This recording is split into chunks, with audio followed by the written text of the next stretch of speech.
Righty-ho. So, navigate the matrix. Anybody seen this version online? This all online? Oh yeah. One or two? Yeah? Okay. Well, this is a little different, okay, because the original talk was like 2 hours. It's ballooned to 5 hours, and I had to cut it down back to 2. So there's new stuff in it, and so, yeah, don't worry, you've not seen it all before.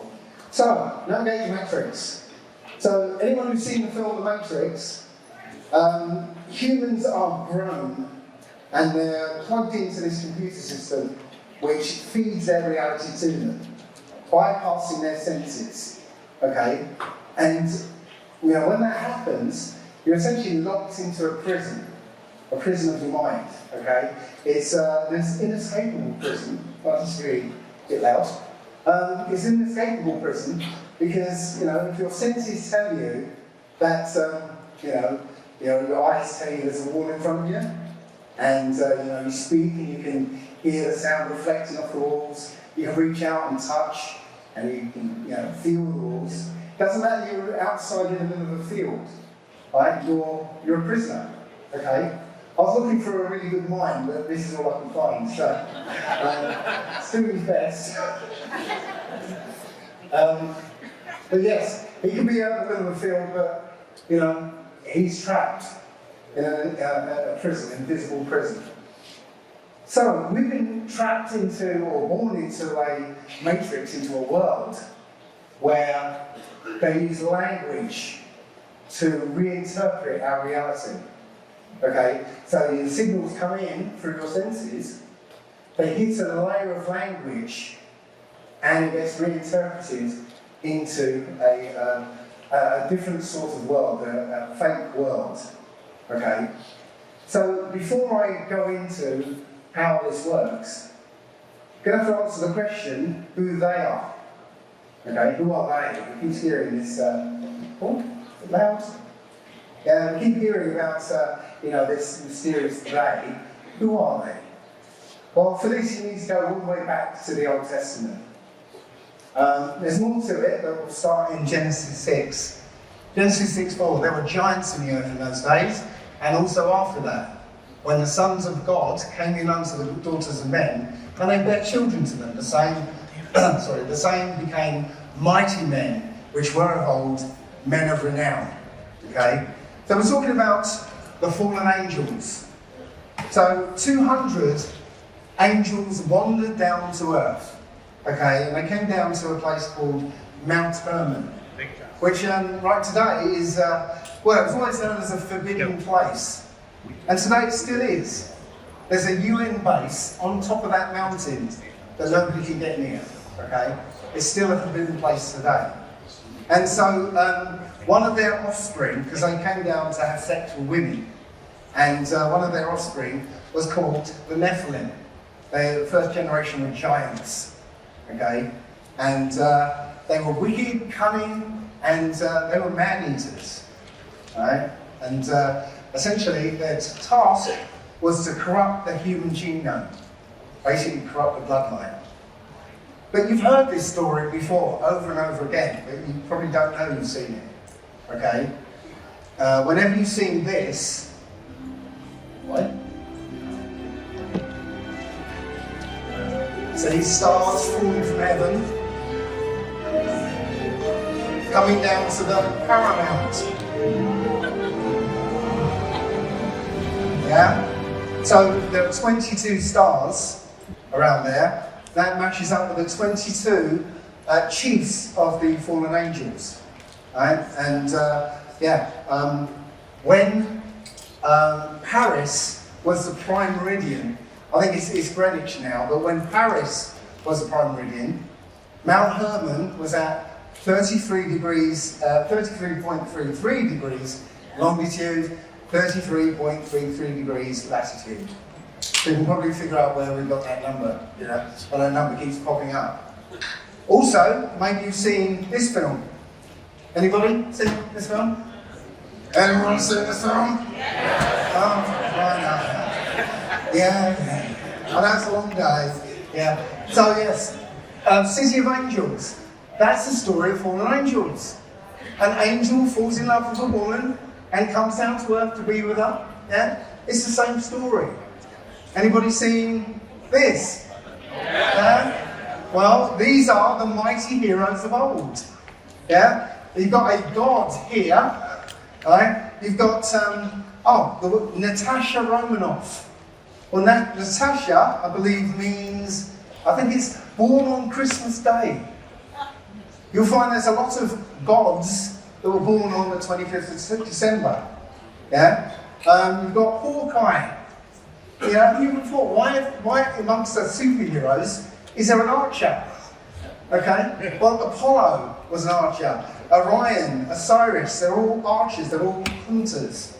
Okay? You've got the giant at the back there, and you've got the Iron Man, which is the god Hephaestus, or Vulcan, god of metalwork. Okay? You're supposed to worship these guys, these are the heroes of old. So let's have a close look at these Nephilim. So I'm going to look at some of the traits of the Nephilim, right? And the first and obvious one is giantism. Right? Giantism still happens in today. We've got I was doing a search, and funny enough, there wasn't a single American basketball player that came up when I was looking for giants. Yeah, not one. Yeah, but some of those guys are pushing 8 feet. Yeah. But you can see, even in the world today, we have giants still walking around.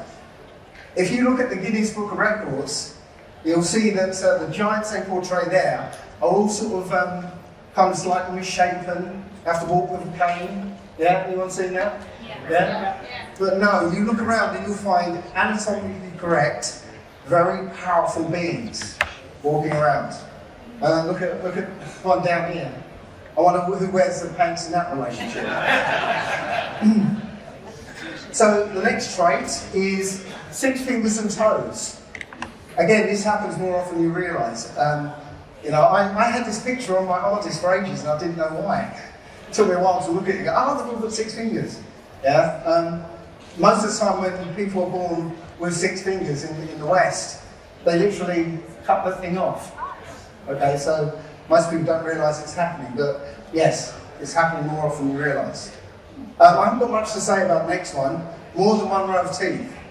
Still happens today. That's quite rare, but it still happens. All of these are talked about as mutations.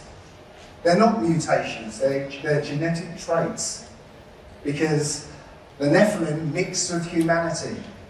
And they kept mixing, okay? And the more they mixed, the more human-like they became. Okay? So these are genetic traits. And most of us have got Nephilim DNA in us. Okay? So the next genetic trait is excess body hair. Okay? Looks like we've got some hairy ones in the back there. Yeah? Again, they call this a disease. It's not really a disease. Oh, thank you.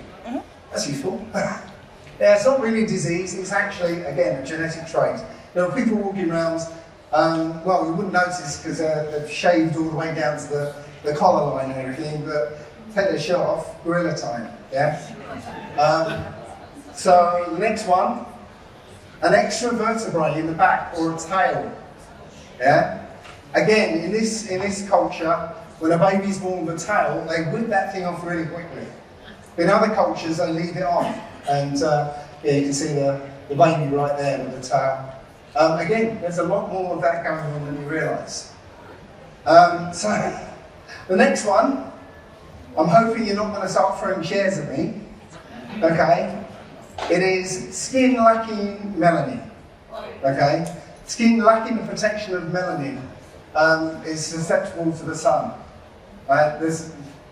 There isn't any other creatures out there.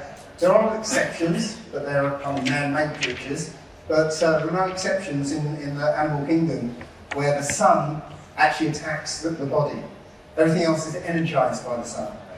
In fact, there's a woman who ran across Scotland, and she literally ran across Scotland. And Scotland isn't known for its blazingly hot summers. Yeah? She ran across Scotland, and this is what happened. They were covered in blisters. I did say that animals in the animal kingdom don't have white skin. There are exceptions. Can anybody tell me what this is? Aardvark. No, not an aardvark. Sorry? It's a bear. Pig? No, it's not pig. Is it a bear? Well, somebody said it. It's a It's bear. actually a grizzly bear. It's full of white skin, but it was covered in thick hair, okay, to protect it. So it probably speaks to why you've got excess body hair in that line, okay. Next one is lack of melanin in the hair, okay. Now, what's interesting is that the fallen angels taught mankind technology. And in one case here, Azazel taught mankind how to make swords and knives and shields and weapons of war, but he also taught the art of makeup. It says you can't see it down here, but it says the use of rouge and the beautifying of the eyebrows. But if the fallen angels came down to have sex with women because they found them beautiful, why didn't they need to make makeup? Well, I think it's because the Nephilim had female Nephilim. And they would have looked, if you cover up this side of her face, and imagine that all the men in the world look like me, she would look very alien. So, if you cover up that side of the face, she look very alien. If you cover up this side of the face with the makeup, she looks more human. Okay? So I think makeup, very powerful witchcraft, because if it can make a potato look beautiful, right? I fancy chips now, I don't know why. But if you can make a potato look beautiful, it can do anything. So the next one is eyes lacking melanin. Okay, so blue eyes. So blue eyes were known as the evil eye. And I don't know if you can see, it's hidden behind that light. But can you see that amulet down here? Can anyone see it? Just a little blue. Has anybody been to Turkey? Yeah. Right, you will see that amulet everywhere. Hanging on, people's houses, in their cars, in their shops, around people's necks, earrings, everything, everywhere. Right? It was to ward off the evil eye. Blue eyes were the evil eye at one point. In fact, at one point in history, blue eyes were illegal. So, the amulet was to ward off the evil eye with your own evil eye. Now, something I found out about the eyes lacking melanin, turns out they're susceptible to something called eye sunburn. Has anybody heard of it? Yes. Yeah? Well, they've got this article here talking about eye sunburn, and it shows this eye with a little bit of a kind of bloodshot there. But that's not it. That's not it. Brace yourselves. This is eye sunburn. Yeah, or corneal flash burns. Yeah, so I'm going to move on very quickly from that. Yeah. So, the last one, not last one, but this one is the smoking gun, really. RH negative blood. Any RH negatives in the room? Come on, let's just go around like this. Come on, any RH negatives in the room? Okay, a few of you, okay. Right. Right, yeah, if you know, that's the point. So, RH negative is, okay, so you've got the regular sort of blood types, but you've also got this positive and negative factor. So, there's a protein coating on the red blood cells, and if you lack that protein coating, you are negative, okay? So it turns out 15% of humanity lack that protein coating, so there's 15% RH negatives. But that's 15% of humanity only. It's something that doesn't appear in the animal kingdom, okay? Only 15% of humanity. Now the thing is that if a RH negative woman conceives of an RH positive man, her immune system will attack the baby as a foreign object. So for that woman to conceive, she has to have what's known as a ROGAM shot to depress her immune system for the baby gets a fighting chance to live. Okay? So it tells you that there is a part of humanity that is not compatible with the rest of humanity.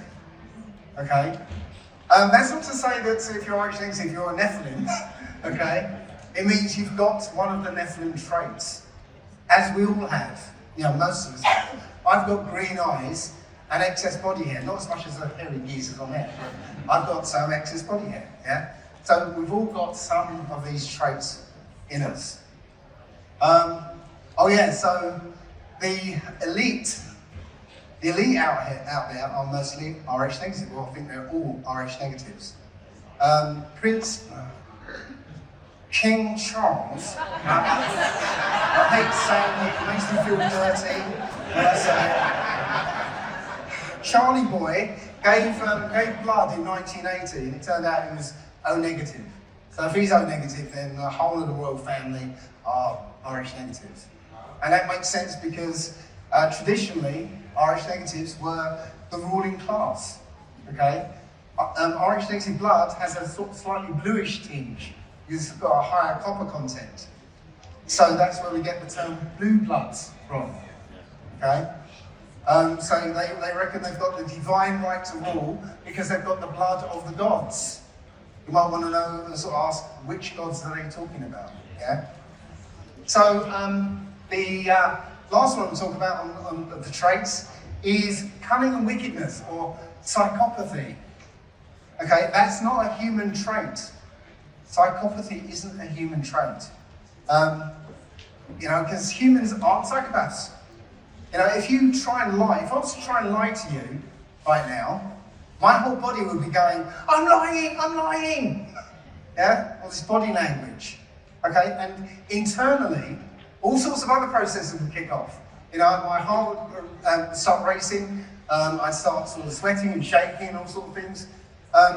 Because it's uncomfortable for us to be evil. It really is. It goes against our nature. But there are people who do not show anything outwardly when they lie to us. Because, they don't have the same physiology as us.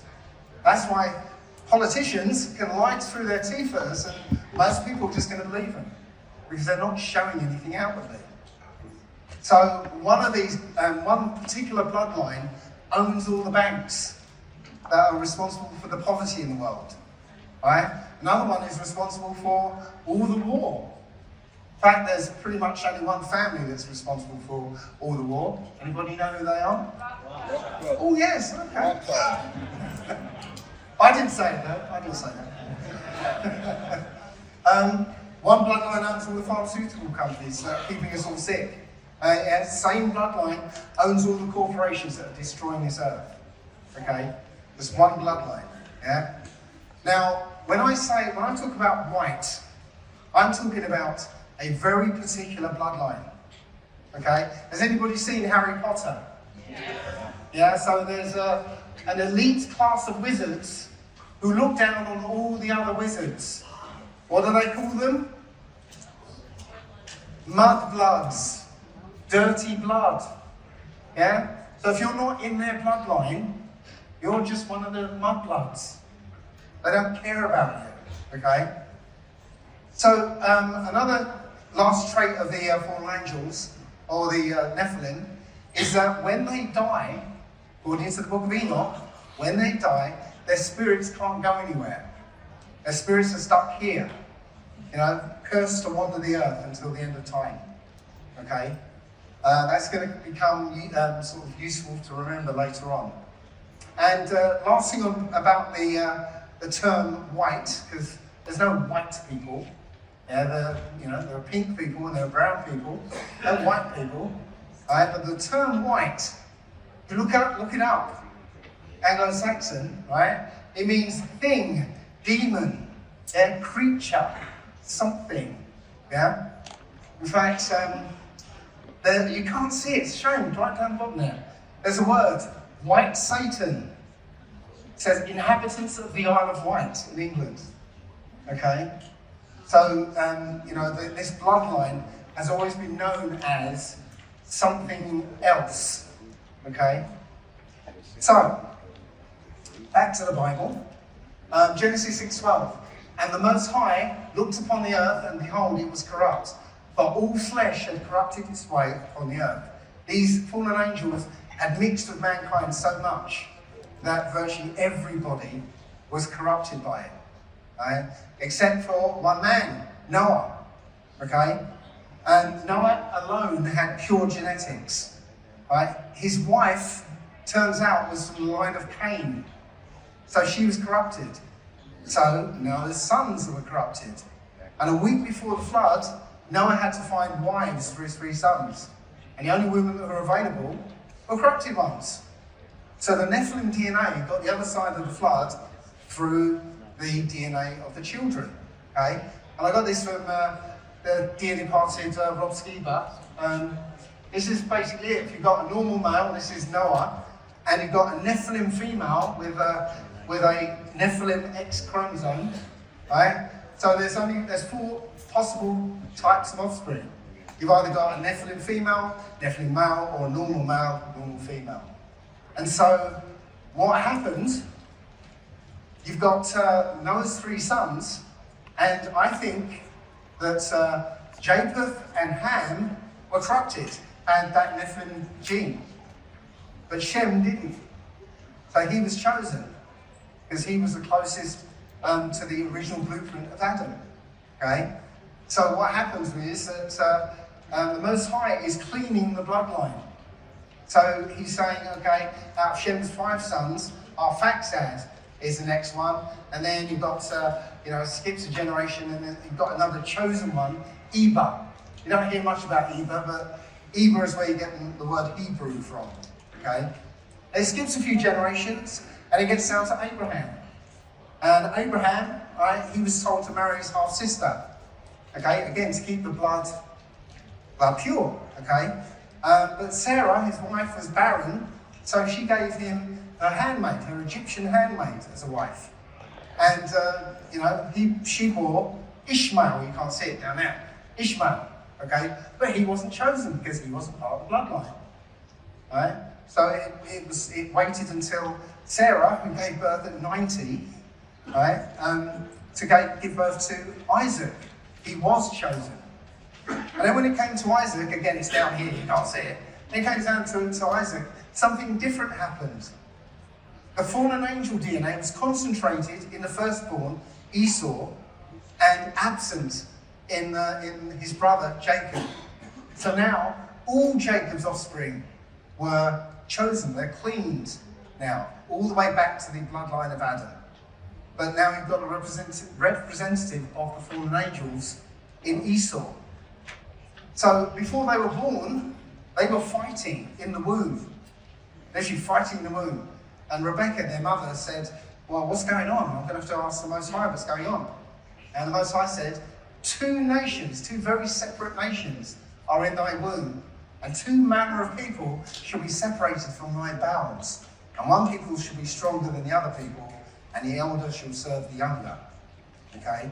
So, if you know the story, Jacob got the birthright from Esau because he sold it for a bowl of soup. And when their father was about to die and pass on his legacy, right, Esau was going to get it. Right? He shouldn't have got it because he sold his birthright. But he went out to hunt, and Jacob dressed up as Esau and got the blessing. And when Esau came back, the blessing had gone, and now he hates Jacob. And that hatred is going to go on until the end of time. So fast forward to today, Esau's bloodline is the bloodline that controls the earth right now. Okay? The earth is literally controlled by 12 or 13 Nephilim bloodlines, the bloodlines of the Illuminati, you might call them, okay? And while we know her family occupies the seat, we don't really know who else is on the list. This is just a kind of notional list. These 4 at the top are Rothschild, so I think they only occupy 1 square. But to be honest, we don't really know who's on that list. I think there's the Orsini family, maybe the Medici family, and the Sassoon family. Well, we don't really know. But there are 12 or 13 bloodlines out there. equal and opposite to the 12 or 13 tribes of Israel. Okay, equal and opposite. Right? So we know what these guys, what their agenda is. It's now out in the open. Yeah, global depopulation. So, how are they doing it? So here's the thing: words have power. Words have power. Yeah. Now it's starting to become obvious now to the scientific community that the oldest language is actually Paleo-Hebrew. Right? Anybody heard Paleo-Hebrew? Woo, that's exciting. Paleo-Hebrew fan, yeah! So yeah, they're starting to realise that Paleo-Hebrew is the oldest language. Now Paleo-Hebrew is a language of pictures, little pictograms that mean something. So it starts, it's read right to left, so it starts up here. The sound is a picture of the head of an ox. The ox is was the strongest animal in the Hebrew world, essentially. So the sound means strength, power, leadership, first, guidance, teacher, that sort of thing. Okay. The next one is the but sound or but sound is the floor plan of a tent, as I used to live in tents. So it means house, home, family, within, inside, bloodline, that sort of thing. Okay, and so on. Every symbol, every pictogram means something, and each one has 8 different meanings. And well, I'll go into a little demonstration of how it works in a minute. But the thing is, you were born speaking this language. You had this language. Okay? I'm going to show you a little video of a child speaking to her father. And I want you to notice something. You're going to hear the child say the word mother twice. The Paleo-Hebrew word for mother is amma. Okay? So listen out for that.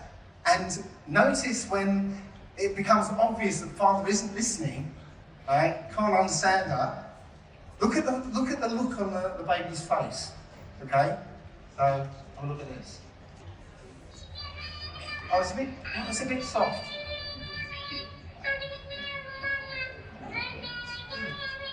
Can you turn it up?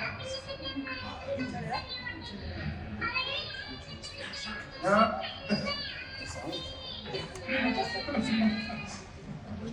Can you actually hear that? Yeah. Okay, right. So I contrast this with this.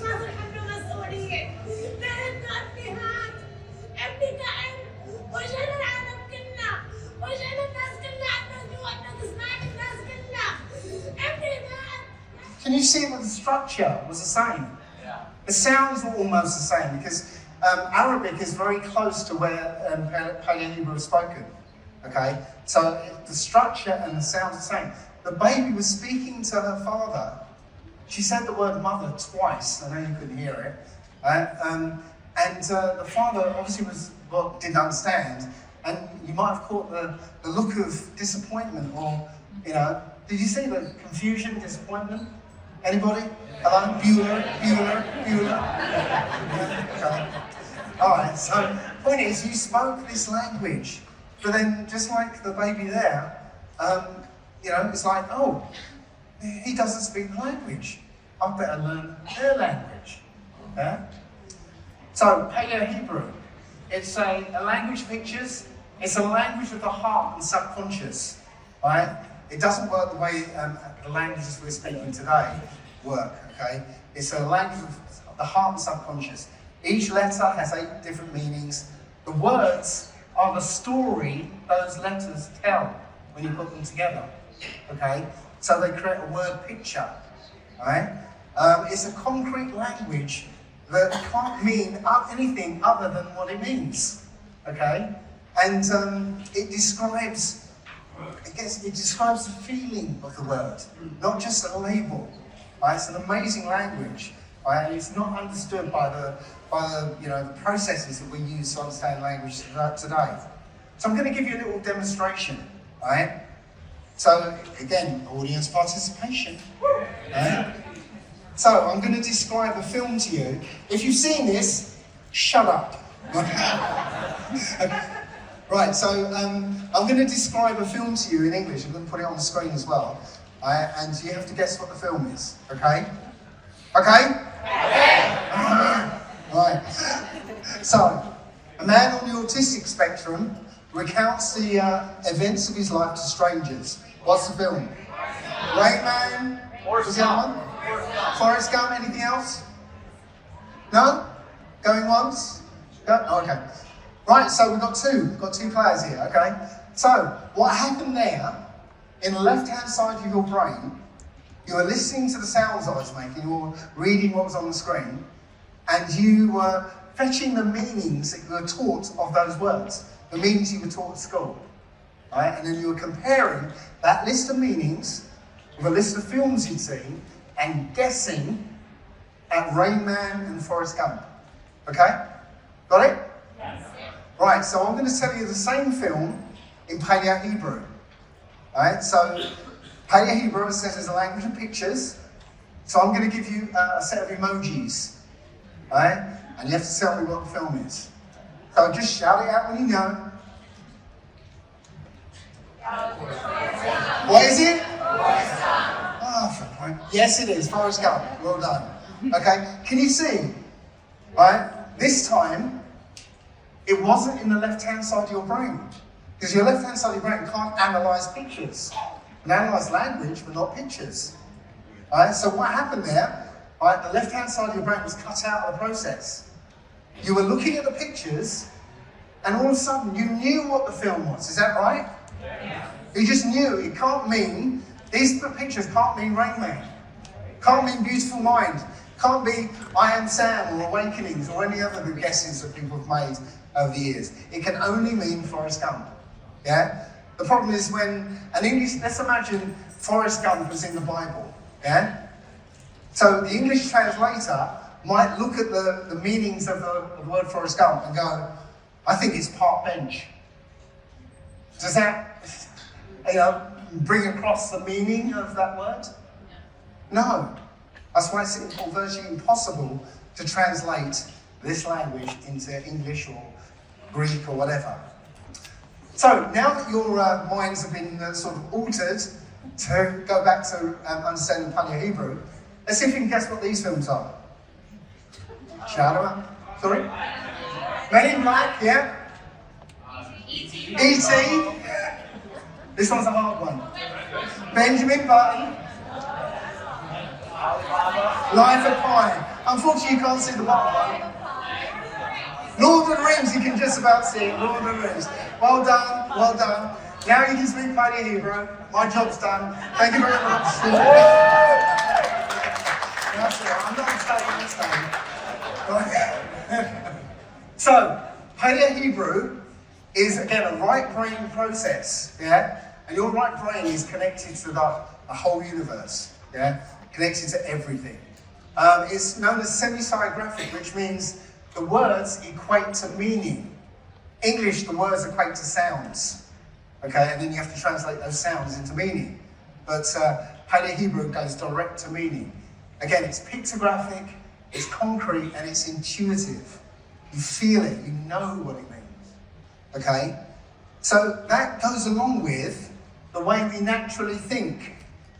A human naturally thinks, not in a straight line, but you might think of something over here, something over there, something over there, something over here, and something all comes together, and a new thought comes out. Okay? Anybody recognise that process? Oh, everyone's an Nephilim in here then. Okay. Well, in this kind of thinking equates in the world to something like this. Has anybody been to India? No. Yeah? So look, can you see people crossing the road over there? To the western mind, this looks like chaos. But the point is, nobody's having accidents.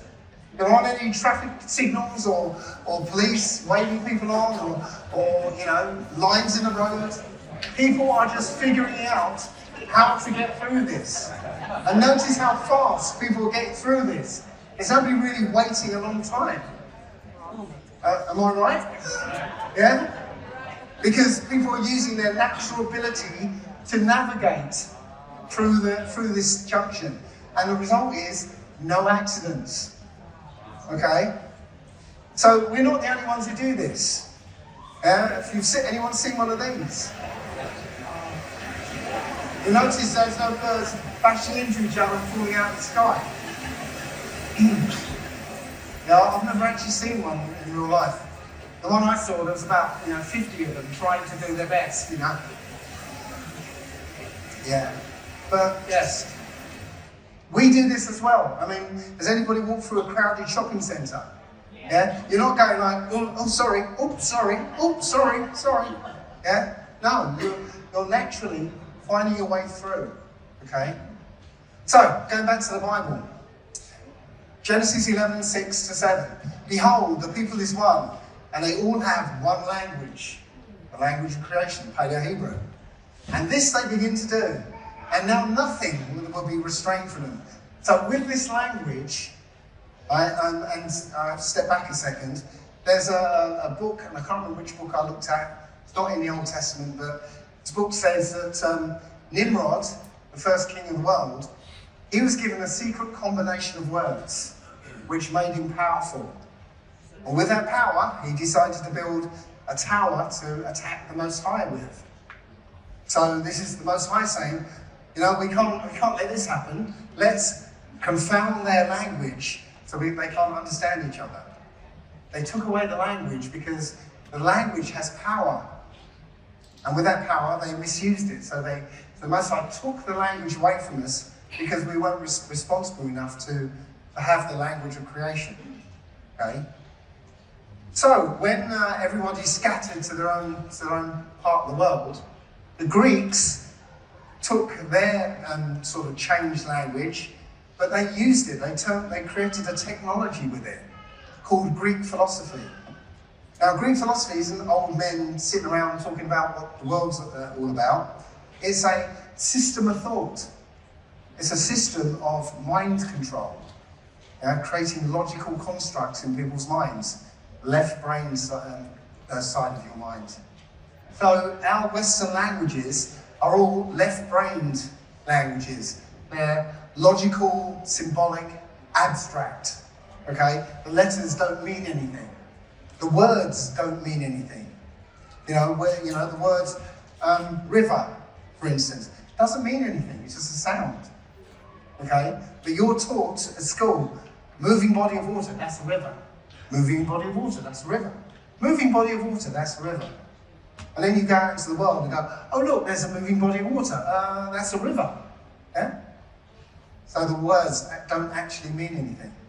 So this sort of thinking, equates to this. This is a Nephilim sort of thinking. Step-by-step logical progression. Okay? And it manifests into the world like this.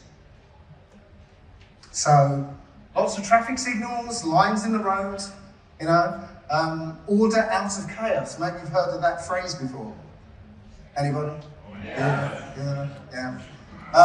So you can see how, people are having to follow the lines. Yeah. If you just look at one car, see how long it sits there just waiting. Yeah. It's our natural abilities aren't used. So consequently, there's accidents. There's always accidents in this sort of idea. There was a notorious accident black spot in England, Coventry, I think it was. And just as an experiment, they took away all the traffic lights. Good. Yeah, and what happened was, people got through the junction a lot quicker, and there were no more accidents. Right? But they couldn't have that, so they put the traffic lights back in. Yeah.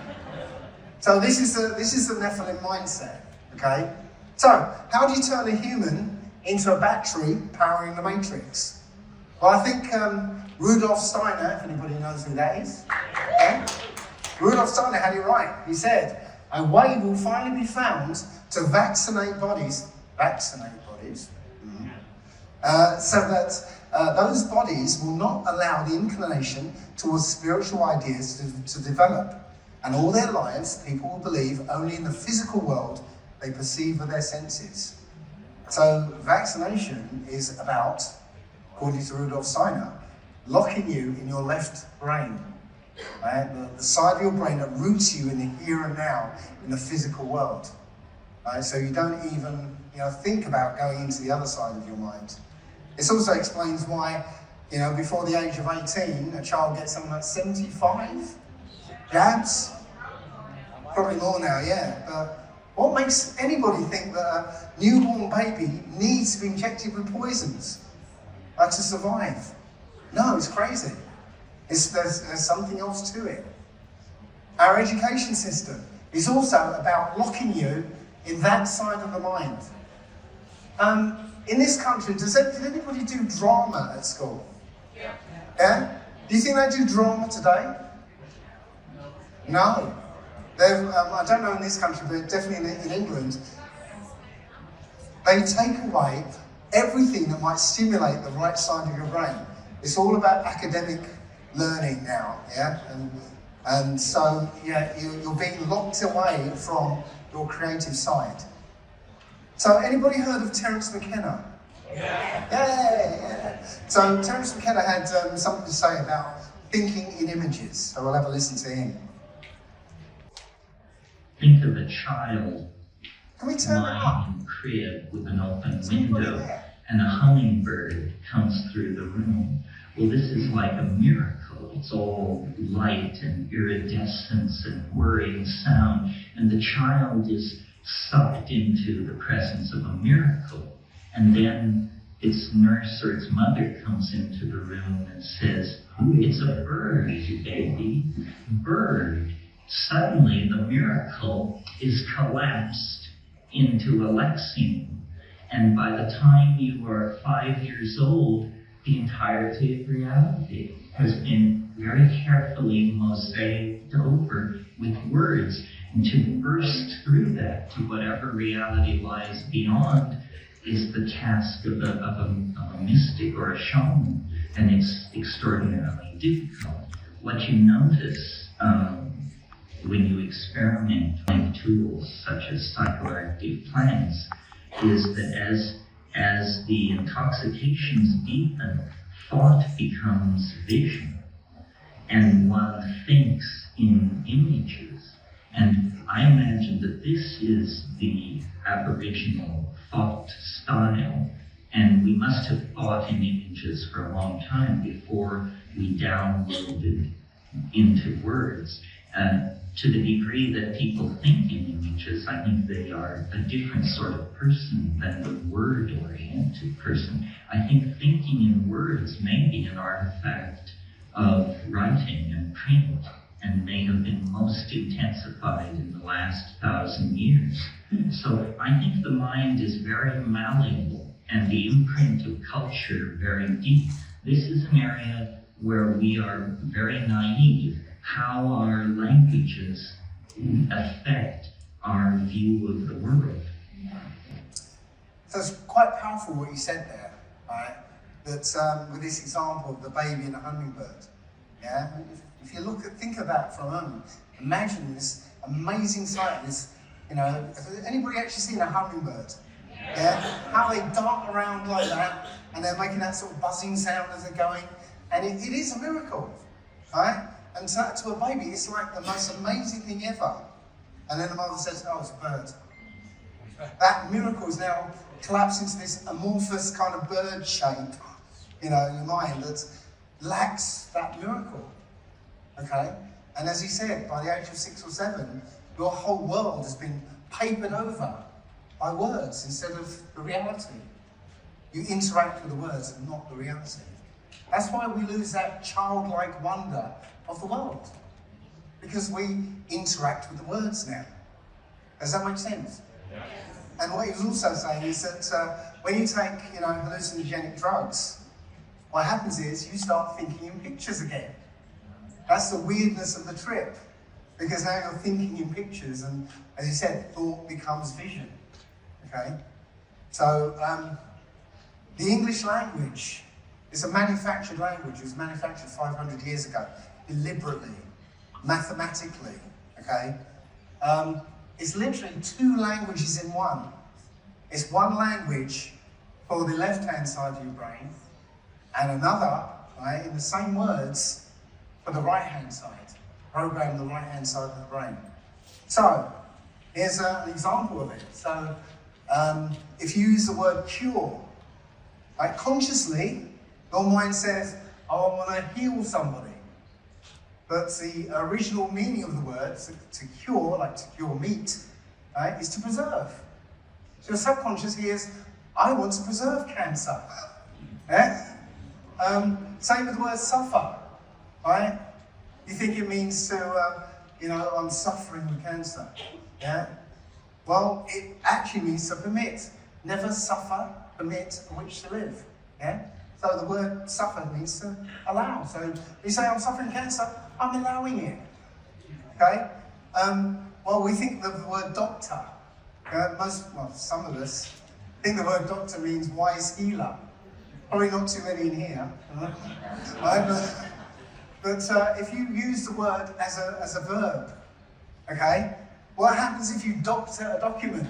Yeah, falsify it. Yeah? What happens if you doctor food? Yeah, poison it. So what's a doctor? A lying poisoner. Yeah? It's right there in the words.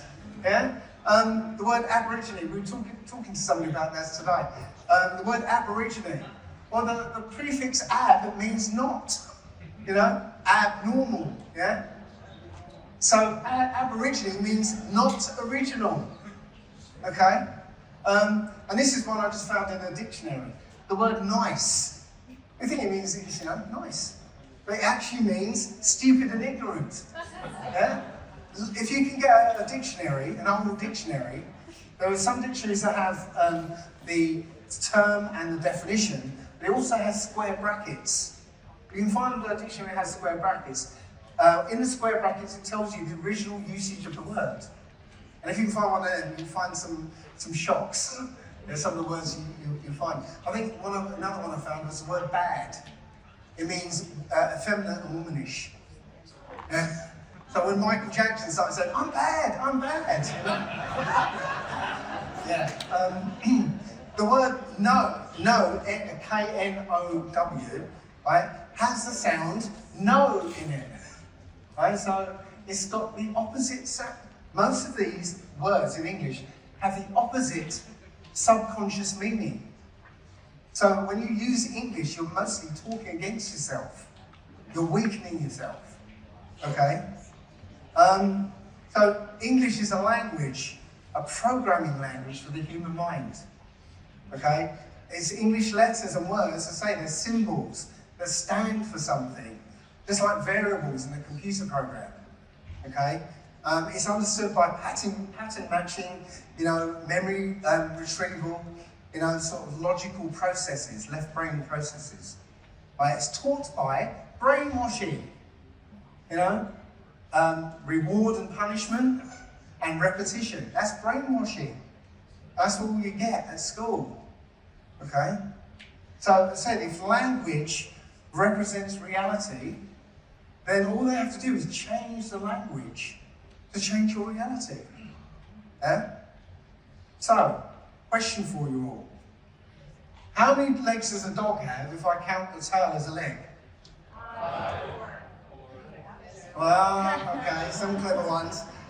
What makes you think, just because I count a tail as a leg, that a dog has 5 legs? Can you see how easy it is? Right? I use word magic on you, right? And so there's people in here think a dog has 5 legs now. So now I want to see who's got a right brain sort of dominant and left brain dominant. So I made this picture, so I know what is right. These 2 circles are different. I want you to tell me which one's bigger than the other. So hang on, take a few moments and have a look, because I made this, so I know the answer. So how many people think the red circle is bigger?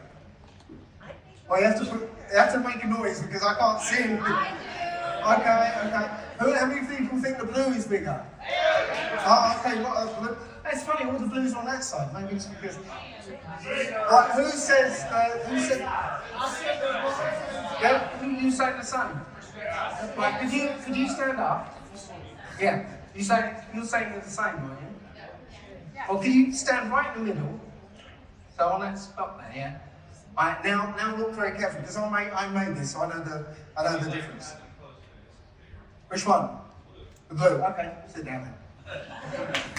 Thank you. Well, they aren't the same. But I use word magic on you, yeah? I use word magic on you.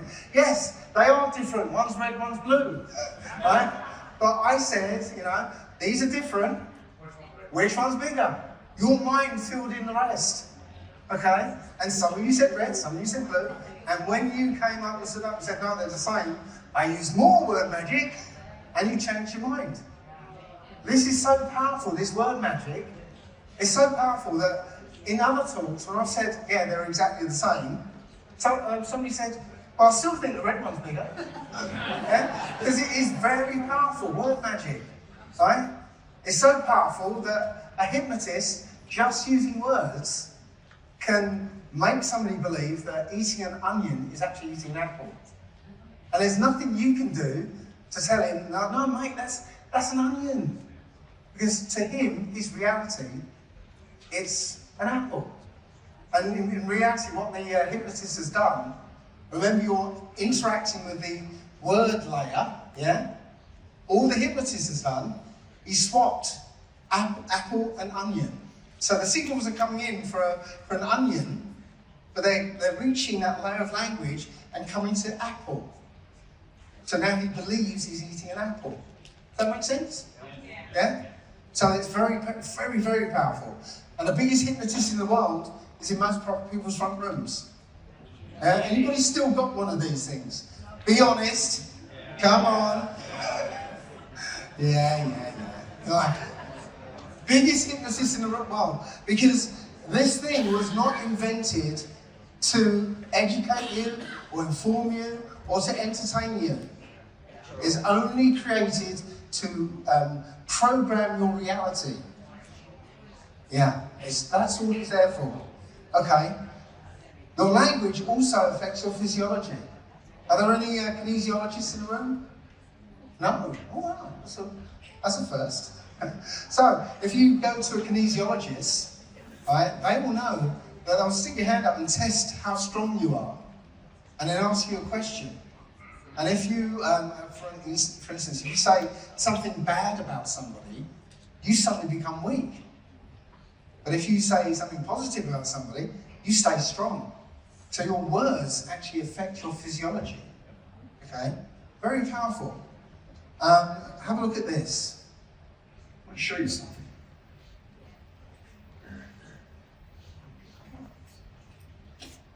I have here some ordinary Morton salt.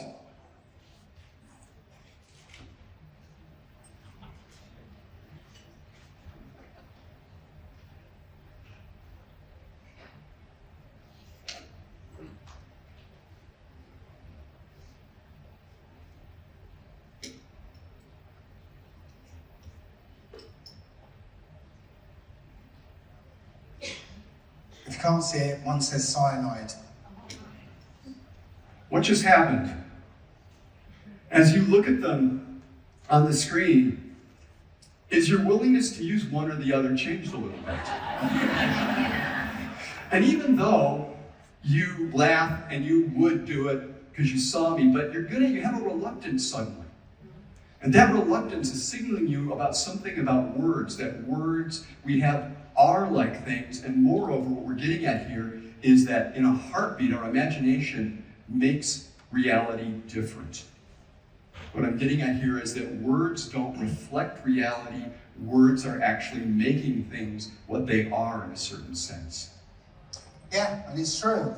If you can imagine that guy, later on, a year later, he's put those two salt cellars in his cupboard, and a year later, he's sitting there having his pizza or something, and he gets the salt cellar out and puts some salt on, sets it down, he's eating his pizza, glances over it, and he sees cyanide. That can actually make him sick. Just the idea, even though you might remember putting salt in there, the idea that it might be cyanide will make him sick. And in fact, if anybody's come across the work of Masaru Emoto, well, the fact that the word cyanide is written on there can affect that thought to make it slightly poisonous. You know, words are very, very powerful. And if you've been watching television over the last few years, yeah, you would see that being flashed at you all the time. Yeah, in England, somebody from the BBC said they were told they had to say the words COVID-19, every 5 minutes or something. They had to keep hammering it into people's psyche. Yeah, and it's again just saying those words. In England, somebody said, act as though you've got it.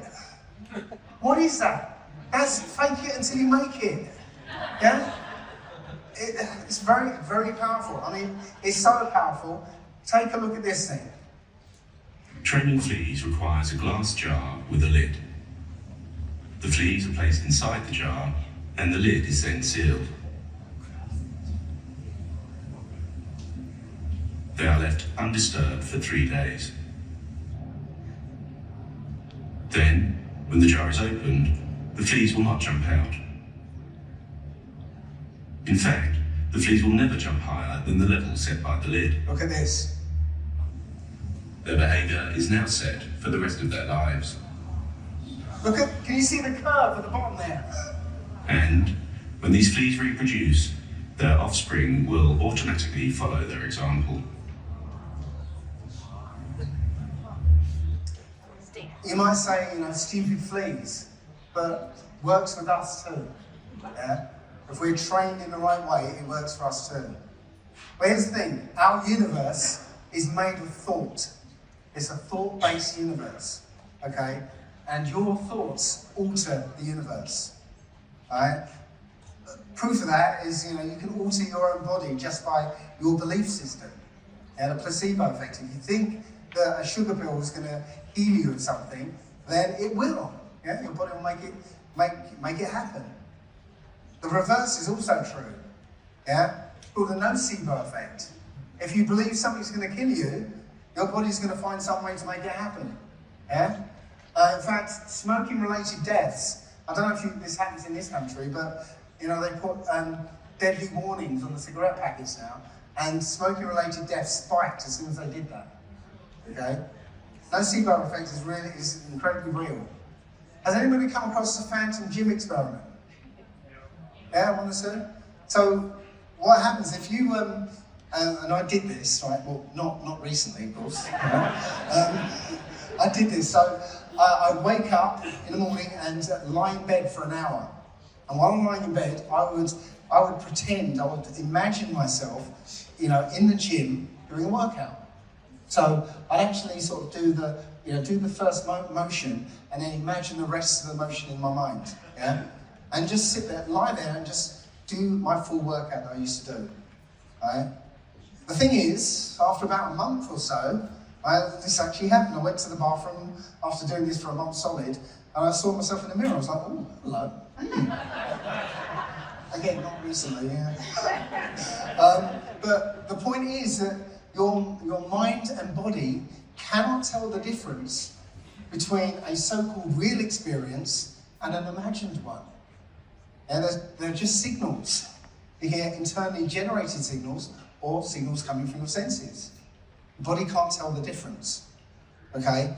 So you can imagine three different blokes go to a gym and they use the same machines and they do the same sort of workout routine, using the same weights and everything, and their bodies will shape themselves differently. Why is that? Because one of them is a swimmer, one of them is a bodybuilder, and one of them is a gymnast. They all need different shaped bodies. It's not the weights that's doing it, it's the intention behind it.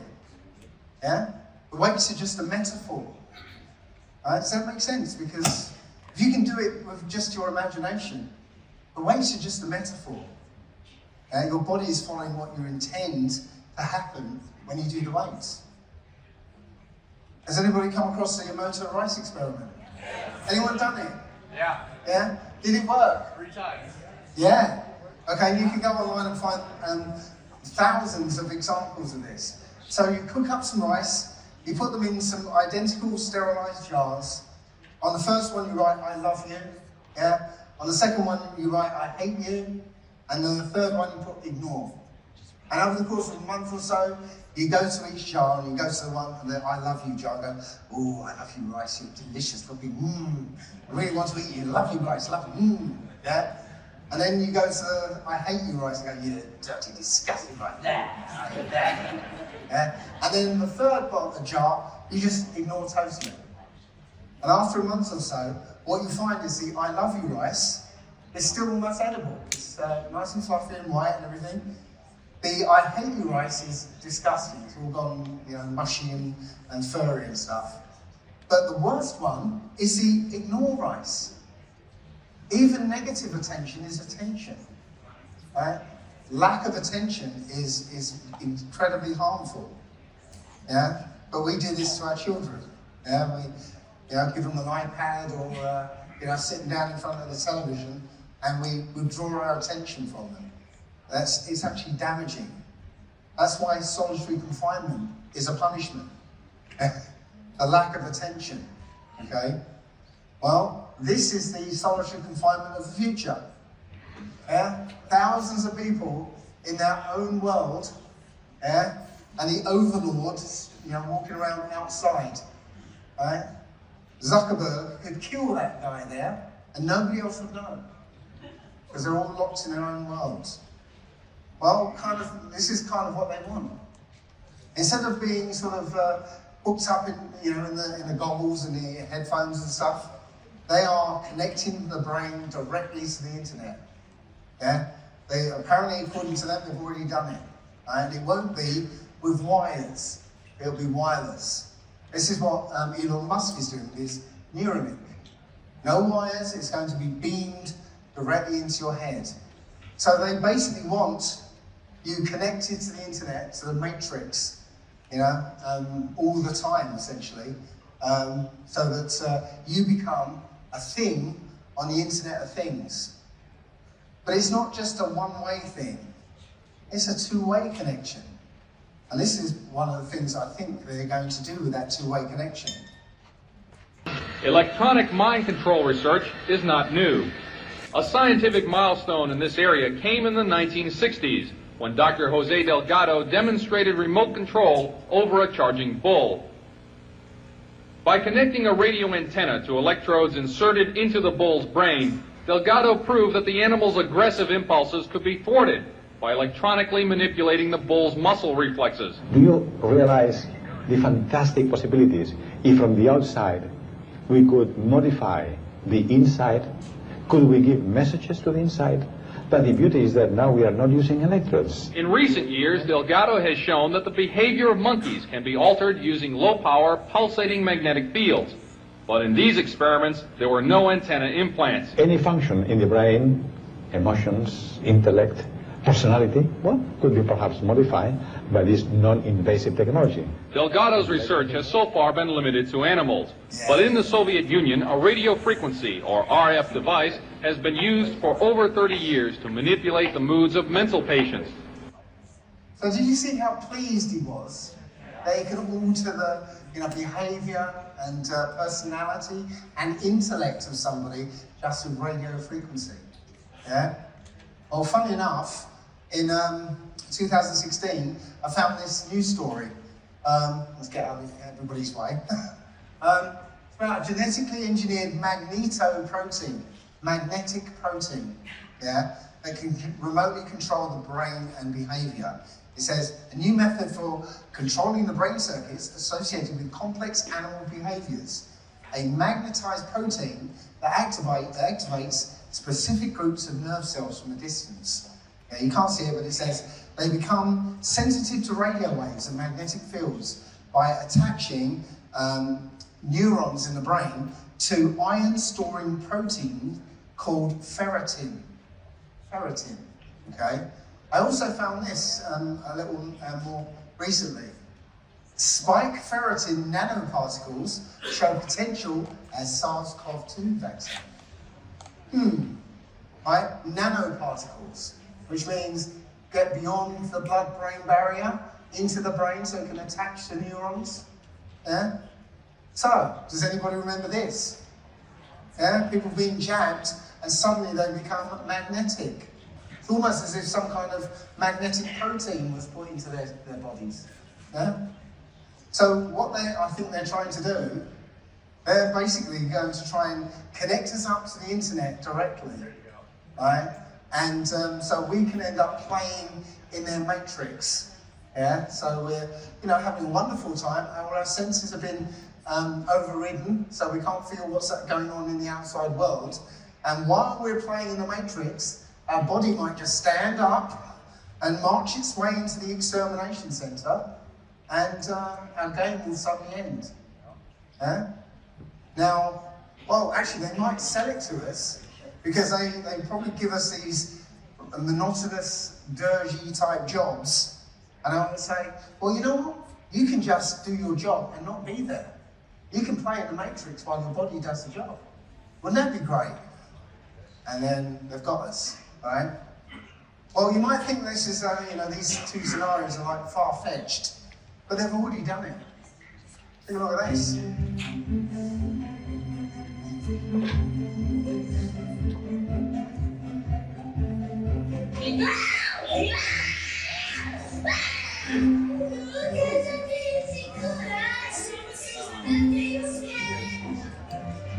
This is VR vaccine. The VR vaccine is an immersive adventure where the children become a hero about to receive a powerful shield. To make it work, we need one VR gear, one smartphone for the children, one for the nurse, and the VR vaccine app.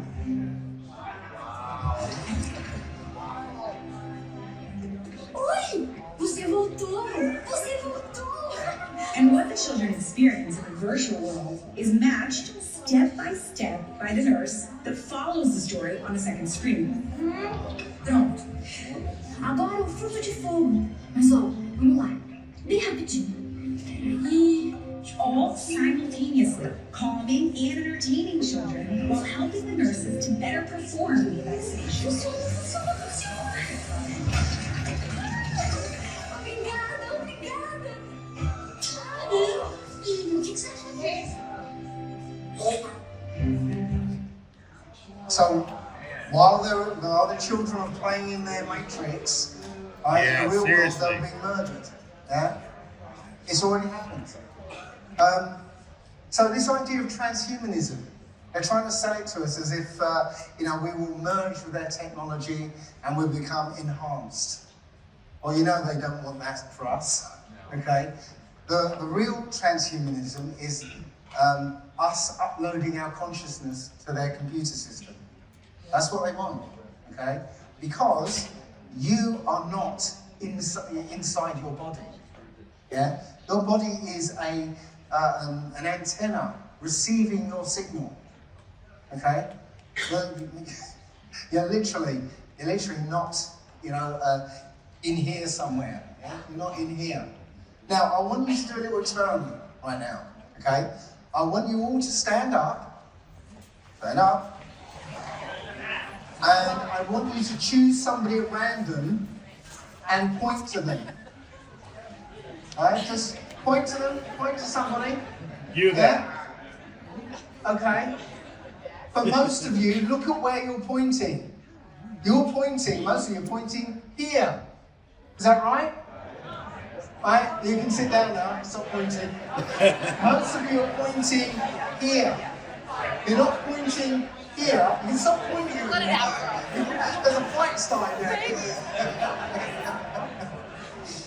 Yeah, you're not pointing up here, you're pointing here. That's a good point. Because subconsciously, you're being received here at the center of your being. Yeah? Now, I think this is backed up because there's a woman called Claire Sylvia, yeah? And she got a heart and lung transplant, right? And as soon as she got the transplant, her daughter said to her, Mum, why are you walking around like a bloke? And all of a sudden she had the urge to eat beer and chicken nuggets. Yeah. She was a health food freak, yeah. But suddenly she had this urge for beer and chicken nuggets, right? And then she started having these dreams of having a passionate affair with this young man, and she even knew his name. She couldn't pronounce his second name, so she called him Tim L. And it turns out that the donor was a young man called Tim Lamourade. And from the impression she was getting from this heart and lung, she was able to find the donor's parents. Wow. And when I met them and stuff. So the point is that even though this guy's body was dead, the surviving organs that were inside Claire Sylvia, right, were still receiving him. The signal is still there. It's just, for most of us, when our body's dead, there's nothing left to receive it. Okay? The signal was always there. But, she was receiving those signals and interpreting them as her own. Okay? This also explains why you get identical twins who they could be separated for thousands of miles, but they end up doing exactly the same things. Yeah? Because it's one consciousness being shared between two identical bodies. Yeah, these two receivers are receiving the same signal. Also explains, what's the word? Schizophrenia and multiple personality disorder. Yeah, when you're picking up more than one signal. Okay. Now I think there's technology out there to, as I said, they're going to be trying to upload our consciousness to their computer systems. But they've already started building these systems. So anybody come across the D-Wave computer? D-Wave quantum computer. Well, it's this huge metal sort of refrigerator, apparently. And it's not like any other computer. It's got no electronics inside as such. It's got some gubbins at the top, and it kind of comes down to this kind of chip. I don't know if you can see this chip at the bottom. That's all that's in there, okay? And I don't know if you can see it, but that chip looks like an eye, doesn't it? It's like the one eye. Right?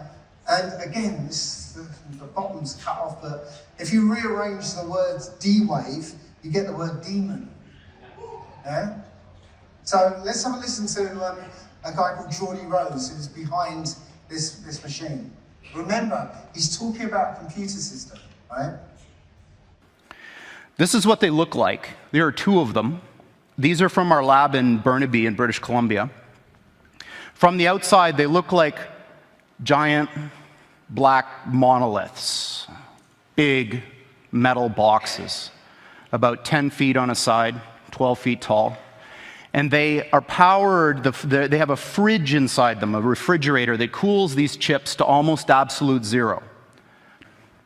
These fridges, interestingly enough, which are called pulse tube dilution refrigerators, have a thing called a pulse tube, which emits a sound roughly once per second, which sounds eerily like a heartbeat. So if you have the opportunity to stand next to one of these machines, it is an awe-inspiring thing, at least for me. It feels like an altar to an alien god. They really are impressive machines. At the heart of this big box is a tiny chip about the size of your thumbnail. And on this chip resides all of the wonder and magic that makes this thing go. I'm not going to describe in any mathematical detail how it all works, but let me give you an analogy. In quantum mechanics, there's this concept that a thing can exist in two states which are mutually exclusive at the same time. Imagine that there really are parallel universes out there, and now imagine you have two that are exactly identical in every respect, all the way out to the horizon as far as we can see, down to the last little atomic detail of every single thing, with only one difference. And that's the value of a little thing called a qubit on this chip, which is a contraction of quantum bit. And that qubit is very much like a bit or a transistor in a conventional computer. It has two distinct physical states, which we call 0 and 1 for bit. In a conventional computer, these are mutually exclusive. That device is either one or the other, and never anything else. In a quantum computer, that device can be in this strange situation where these two parallel universes have a nexus, a point in space where they overlap. And if we're smart enough, we can dive into them and grab their resources and pull them back into ours to make an effect in our world. So, does that not sound extraordinarily dangerous? Yeah. So notice he says, right, he doesn't say at the end to calculate numbers or to get a result. He says to cause an effect in our world. Right? He's literally talking about reaching into a parallel universe, right, and bringing something in that has an effect in this world. I don't think there are parallel universes. I think there are multiple probabilities of any particular event happening. Yeah? And what they're doing is reaching back and taking a different probability. Because, you know, at any point in time, a particular probability became reality. But they're reaching back and grabbing a different probability, bringing it into our world, and now a different probability happened, a circumstance happened, and now our world has changed. There was an effect in our world. I think, yes, you were there before me. Where's Brian? Who's Brian? There you go. Yeah, so the Mandela effect. I mean, I dismissed this for the longest time, right? Until I saw C-3PO with a silver leg. I'm like, no! I was the biggest Star Wars fan, yeah? And like, I remember C-3PO being all gold. But no, not in this universe. He's always had a silver leg, yeah? And the Monopoly Man doesn't have a monocle in this universe, yeah? Is Fruit of the Loom a brand over here? Yeah, well I remember the cornucopia. It never had one, ever. Yeah? This is utterly weird. And this is the one that most people have a trouble getting out of their heads. Have a listen to this, I might have to play it, okay? Snow White. See if you spot something. I'm sure you all know it anyway. Do you all know it? Does anybody not know it? Okay.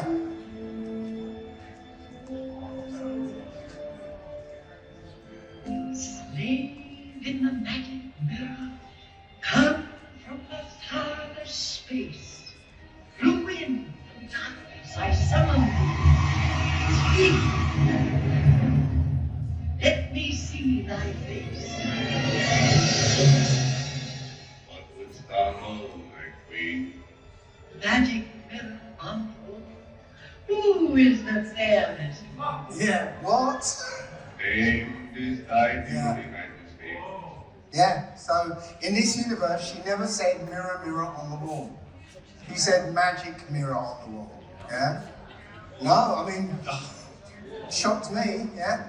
So I think, as I said, they're reaching into the past, making a change, sort of collapsing a different probability into reality, right? And whatever change they made ripples out and makes other little changes around the world, yeah? So I'm going to go back to Geordie Rose. I'm going to have to hurry, but I'm going to go back to Geordie Rose because we're going to have a 5-minute break after a while, after a few more slides. But I'm going to go back to Geordie Rose. He's going to talk about the software, okay? The AI, right? Which I don't think is software. But have a listen to what he says about this AI software. So Sam Harris, who I quite admire, is a very interesting guy, was reciting this parable at a TED Talk that he was giving. And it goes something like this. So, say I'm the President of the United States.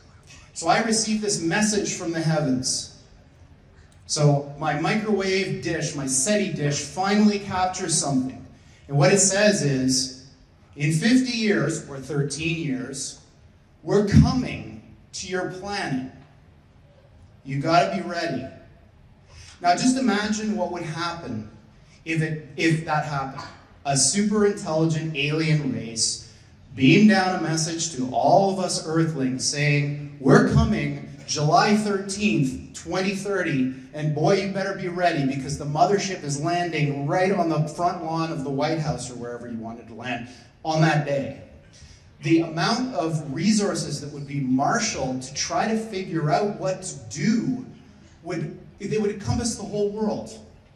AI is just like that.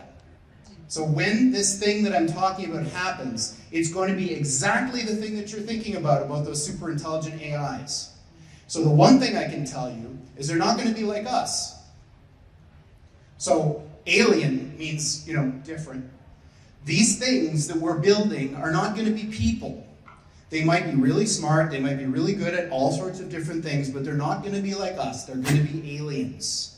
And they're going to be, I'm sorry to say, way smarter than every single person in this room, in ways that we can't even comprehend. So this, of course, triggers a lot of alarm. One of the guys who talks about this is Elon, who says things like this, like, when you do this, beware, because you think, just like the guy in the stories, that when you do this, you're going to put that little guy in a pentagram, and you're going to have your holy water out, and you're going to wave it at the thing, and by God, it's going to do exactly what you say, and not one thing more, but it never works out that way. So this is an attitude that some are having, this emerging alarmism about the way this is going to go. But these words, demons, doesn't capture the essence of what's happening here. I don't know if any of you are turn-of-the-century weird fiction fans, but there's this guy named H.P. Lovecraft, who's a very famous American weird fiction author. And he espoused a view which is called cosmicism. And the essence of cosmicism is cosmic indifference. So what he was saying is basically, yes, there are these massively intelligent entities out there, but they're not good, they're not evil. They just don't give a shit about you even in the slightest. The same way that you don't care about an ant is the same way they're not going to care about you. And these things that we're summoning into the world now are not demons, they're not evil, but they're more like the Lovecraftian great old ones. There are entities that are not necessarily going to be aligned with what we want. So this transition is really, really massively important for our entire species to navigate. And going back to that thing that Sam Harris was saying, nobody is paying attention. This thing is happening in the background while people bicker about politics and what's going to be in the healthcare plan in the US. And underneath it all is this rising tsunami that, if we're not careful, is going to wipe us all out. Listen to this bit. So, on that pleasant note, we're hiring people to try to make something like this happen. Did you catch that? He said, this is like to wipe us all out. Let's build it. Yeah, that's a psychopath, right? So I've been really negative so far. I'm telling you all the bad part, right? But don't panic. Don't panic. Yeah, there's good news coming. So we're gonna have a 5-minute break, so you can go and cry somewhere. We'll come back and I'll tell you the solution.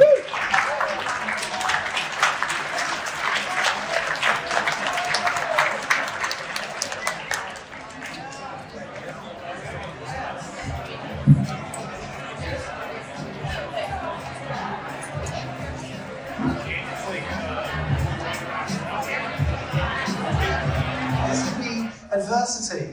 You know, the game of snakes and ladders isn't fun without snakes. There has to be challenge. Otherwise it's not interesting. Yeah? And the other thing is that this game, this world, is cyclical. If you are having the best time of your life, what's coming next? The fall. And when you're at the lowest point, What's next? You're back up again. It's a cycle, right? So, you know, you saw him there who thought he was going to die. The worst moment of his life is just about to end. Yeah? So the point is, it doesn't matter how dire the circumstances, you know, how deadly it seems to be. Yeah? There'll always be a window winder somewhere. Yeah? That's the game. Find the window winder. Yeah? Me and my wife used to play a game, Crash Bandicoot. Anybody remember that? Yeah! Right, so, really enthusiastic. So, one day we got to a point where there was a massive chasm, and we were trying to, you know, to jump across it, and there was no way to jump across it. We tried double jumping, tried running and jumping, tried bouncing off the walls, nothing worked. Kept falling down a hole. Right? And after 3 days, I was like, yeah. Right? My 3-year-old son picked up the controller, right? He jumped on a brick that I didn't see in the wall and ran across the wall and across. The point is, the game designer would have put an unjumpable, impossible sort of chasm, right? And end the game in the middle of the game. There always has to be a solution. Right? The game is find the solution. Right? Don't get stuck in the, oh no, I can't get over it. There's always a solution. There's always a window winder somewhere. Yeah? So I'm going to give you a few tools that you already have, but you know, tools that you can use to find the window winder. The first one, reprogram the mind. Reprogram the mind. Okay? So who you think you are is a set of memories that you decided to hang on to and have an opinion about. Okay? So whenever you make a decision, whether it's a tiny little decision or a massive one, you literally go through that set of memories and decide what that set of memories is going to do. Okay? And unfortunately, what that does, it means you end up doing the same things over and over again. You meet the same sort of people, have the same sort of experience, and keep saying, why does this always happen to me? Yeah? It's because this set of memories is driving you. Me and my brother were about the same age, we're a year apart in age. So we've had pretty much the same experiences. But one year, when I was 13, my mum made us both a pair of jeans each. She's really good at making clothes, but she's a bit forgetful. So she forgot she'd only tacked in the zip. Yeah? So I took my jeans on a trip to France with the school. Halfway over on the ferry, my zip burst open. Yeah? It wasn't just a little bit, it was like, yeah? And everybody was like, you know, they were laughing at me, and so I kind of got up and I went, come on girls, I'm open, like that. And somebody found a safety pin, we all had a chuckle, and you know, it was all over. My brother took his jeans on a trip to Wales from school. Same thing happened to him. And to this day, he counts that as the most embarrassing moment of his life. So me and him might be walking towards a situation that will have a little bit of an embarrassment factor to it. I'm going to go through my memories and hit that one and go, that was quite funny, wasn't it? And I'm going there. My brother's going to go and hit the same memory and he's going to go, no, I'm swerving that one. Yeah? These memories drive you around. Does that make sense? Yeah? So what I do for people, you know, who find themselves stuck in a rut or they're depressed or anything like that, even suicidal actually, I get them to do a bit of homework. Has anybody seen this film regarding Henry? Yeah? So it's a Harrison Ford film, and what happens in the first scene, he's on the phone complaining about a table that's delivered to his house. He's saying it's an ugly table. It looks like a turtle. Why do you sell such an ugly table to anybody? Get it out of my house or I'm going to sue you. The next scene, he goes to the shop and he gets shot in the head. And he loses his memory. Right? And he's in hospital for months and he's allowed to go home after a few months. But he still hasn't got his memory. So this is him when he goes back home.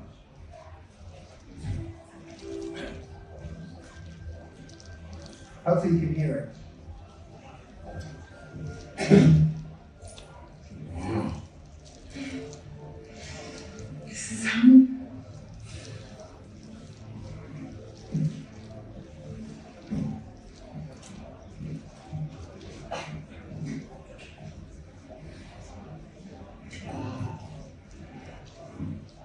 You remember the snow? I don't smell anything. You still? So you catch that? Nice table. Yeah? He no longer had the memories that told him he didn't like that table. So in that moment, he was free to make his own decision about it. Okay? This is the thing, these memories drive us. What I get people to do is listen to their self-talk. Right? That voice that's always chattering in the back of your head. Probably right now going, what's this bloke talking about? Yeah? Normally it's talking negatively about you. Right? But I want you to actually listen to this voice. Because it's always there, and so you don't really pay any mind. But listen to the voice. And when you actually listen to the voice, you'll start to get a theme, or you'll actually maybe even link it to something that happened to you when you were a child. Because what it is, it's a child program created for you by a child that suffered some kind of trauma. And this is a program to stop you experiencing that trauma ever again. Okay? And it will protect you to death if it has to. Okay? So what I get people to do is to listen to their self-talk and parent yourself as a child.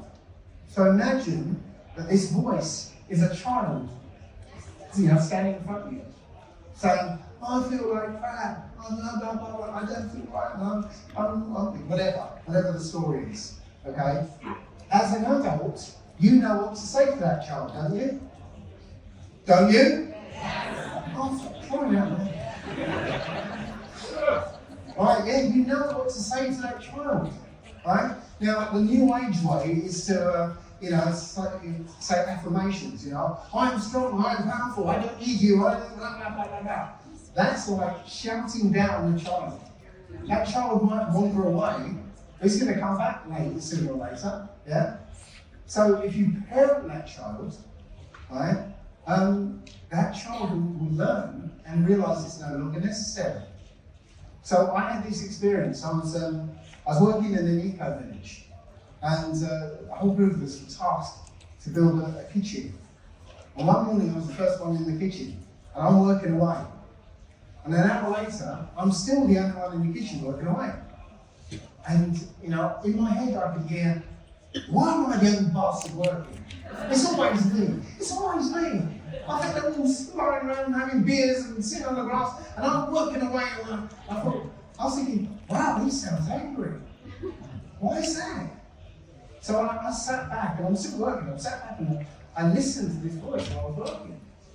And the first thing that happened to me was, hang on, if I'm listening to this voice, who's the voice? I thought it was me, but I'm over here. Right? And because I mentally separated myself from that voice, because normally I think it's me, I separated myself from that voice. I realized I wasn't having an emotional response to that voice. Normally I'd get angry because the voice is angry, yeah? And it would spill out into the world, and the first person who come in would get the full brunt of it, yeah? But this time I was separate from it, and I could hear him being angry, but I wasn't angry. And this bit usually takes a lot longer. As I was listening to it, I realised where that voice came from. Because I was the firstborn in my family. Right? So I had a brother and 2 sisters, and all around about the same age. Yeah? So when we all went out to play, if something got broken, who was responsible? It was me. So if my brother broke something and we got in trouble, it was my fault. Why is it always me? That was that phrase. That's where it came from. Why is it always me? Okay? And because now I realise, as an adult, I can say to that child, your parents gave you responsibility because they thought you handled it. They thought you were responsible enough to look after your brother and sister. It wasn't a bad thing, it was a good thing. And I think now I can see that. I can teach that to a child. Now that program no longer needs to be there. Does that make sense? Yeah. So next thing you can do is change your data processing rate. So what do I mean by your data processing rate?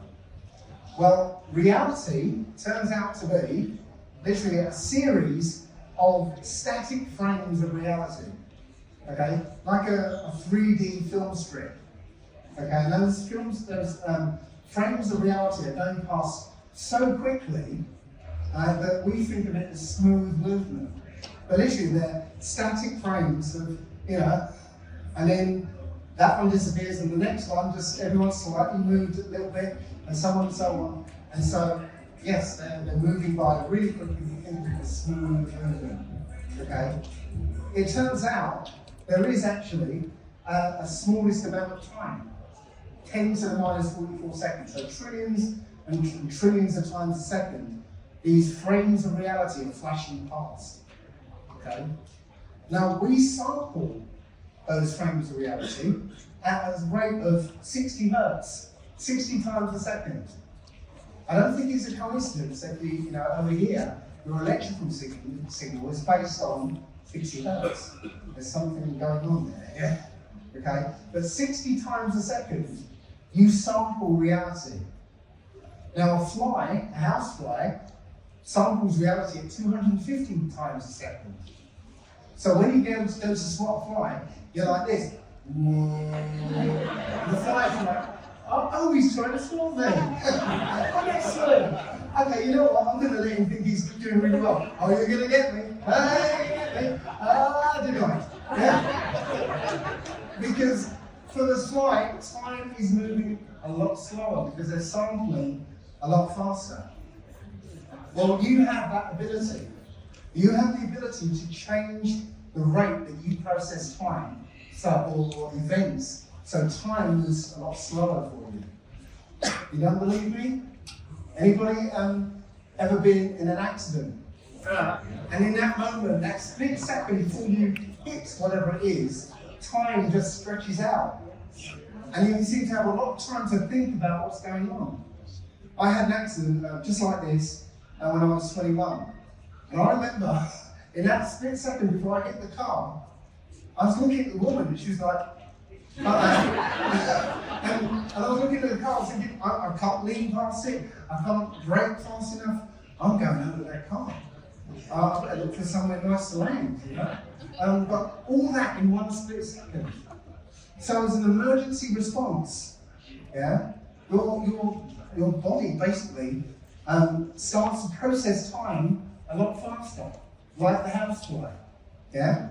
So it's allowing you to look for ways to escape death.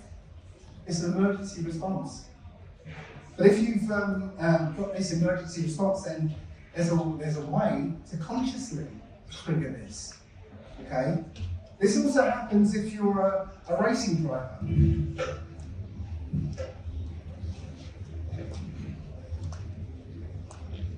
What are you doing? You see that crack? That's my marker for turn 8.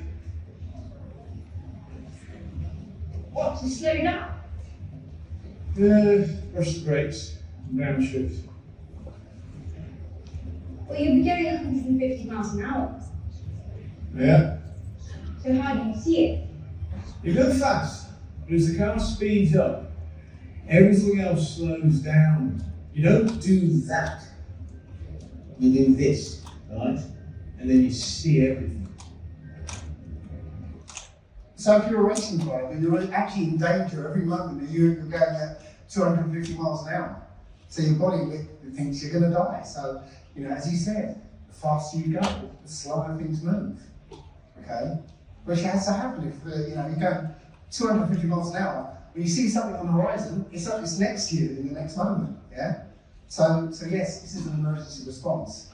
But one day, when I was researching something, I found out some amazing information. I can't remember what it is now, but something really amazing. I was in that daze. I was walking around the shopping centre in this daze going, wow, this is amazing. And all these people, they don't know all this. And as I looked at people, they were moving around slowly. I thought, what's going on? And a bird sort of flew past and it was flapping slowly. And I was seeing all this detail. All these little things, like a bug was crawling along the side of the road, and there's a bird on the fence ruffling his feathers and stuff. But I saw all this detail, and then it snapped back into normal reality. Yeah. But just for a moment, I experienced that, almost consciously. And I think with practice, we can do this. Yeah. And I tried to do it, I actually succeeded to an extent. But again, I was in the shopping centre. I'm just walking along, and I decided to just slow everything down. So I slowed all my movements down, not to look like an idiot, but just slow everything down, slowed my breathing down, tried to slow my heart rate down. I don't know if I could do that consciously, but I just slowed everything down, and just started looking at the detail. And literally, for a moment, everything slowed down again. Right? We can do this consciously. This is useful information if you're looking for a window winder. Yeah? Just giving you tools. So the next thing you can do is create your reality. Okay? We're here to experience this reality and have whatever experience we want to have. Right? So I want you to imagine a cell in your hand. Imagine that cell in your hand. And then one day that cell's like, first of all, that cell is a living organism. Right? That can live in its own right. You can take that cell out, put it in a petri dish, and it will live. It will go towards that something that's good and stay away from anything that's bad. Okay? It also thinks it's you. Okay? Because it's a living, conscious being. And maybe one day that cell might go, oh, I need some salt. There's no salt around here. I kind of need salt. Where's the salt? If I don't get salt, I'm going to die. Where's the salt? Where's the salt? Where's the salt? And eventually that's going to percolate up to you. You might go, oh, I fancy anchovies tonight. And also that cell will be going, wow, what a coincidence. I'm dying for salt, and all of a sudden all this salt appears. How does that happen? Yeah? It's because that cell is part of a larger whole. And when that cell needs something, the body is going to provide it. You are all parts of a larger whole.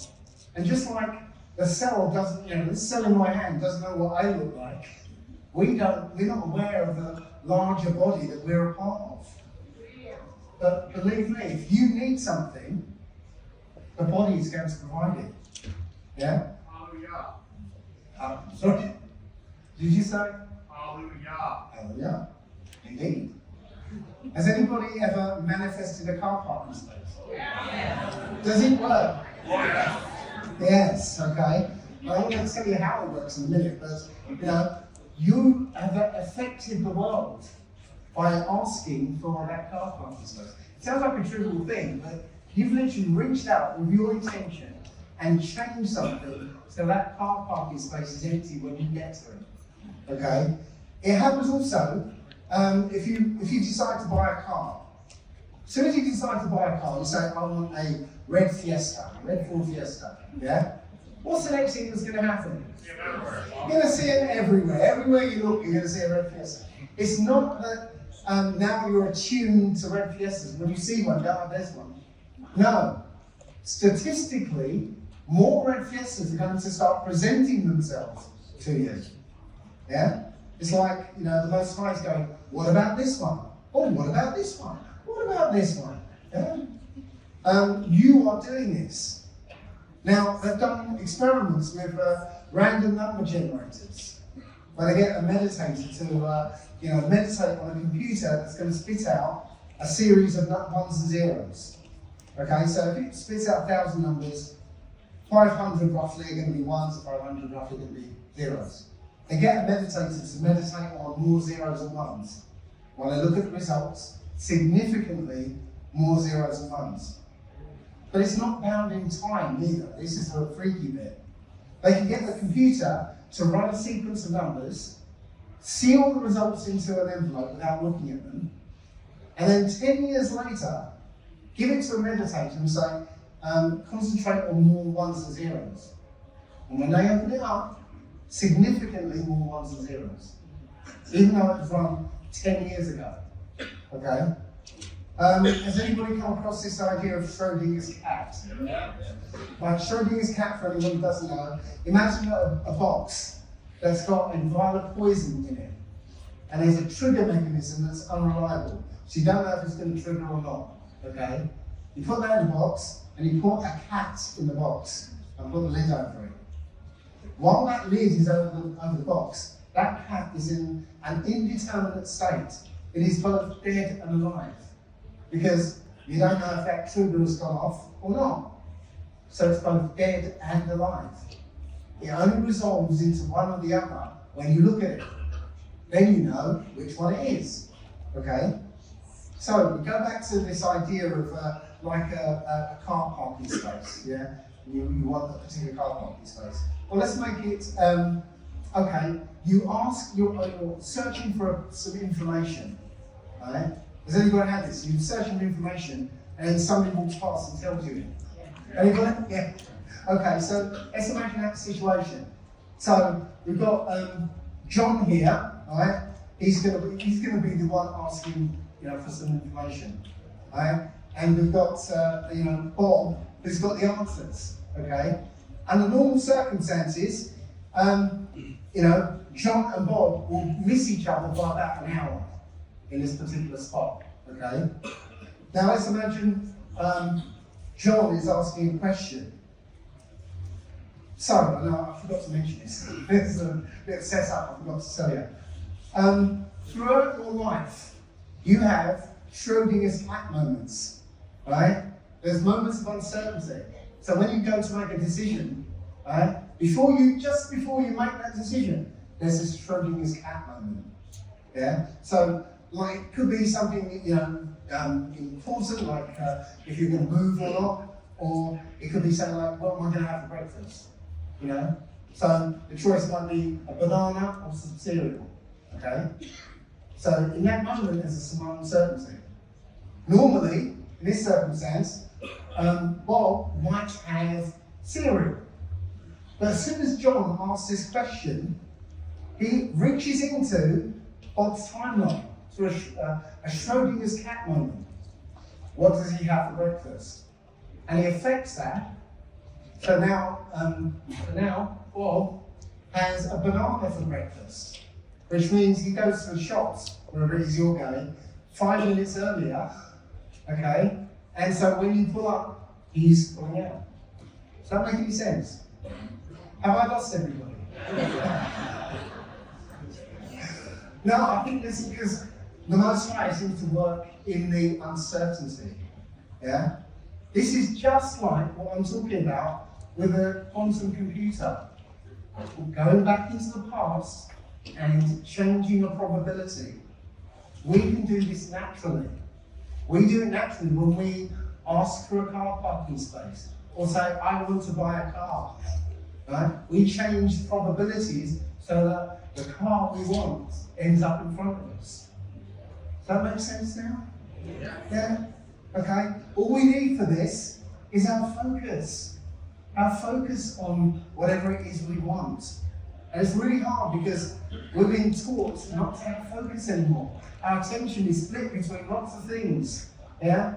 And the system is giving us things to focus on. Yeah? So they can use our power against us. Okay? The other thing, very quickly, this idea of the impossible. We're in a place where nothing is impossible. Right? There's an apocryphal story, I think it is. I'm not sure if it's a true story or not. But the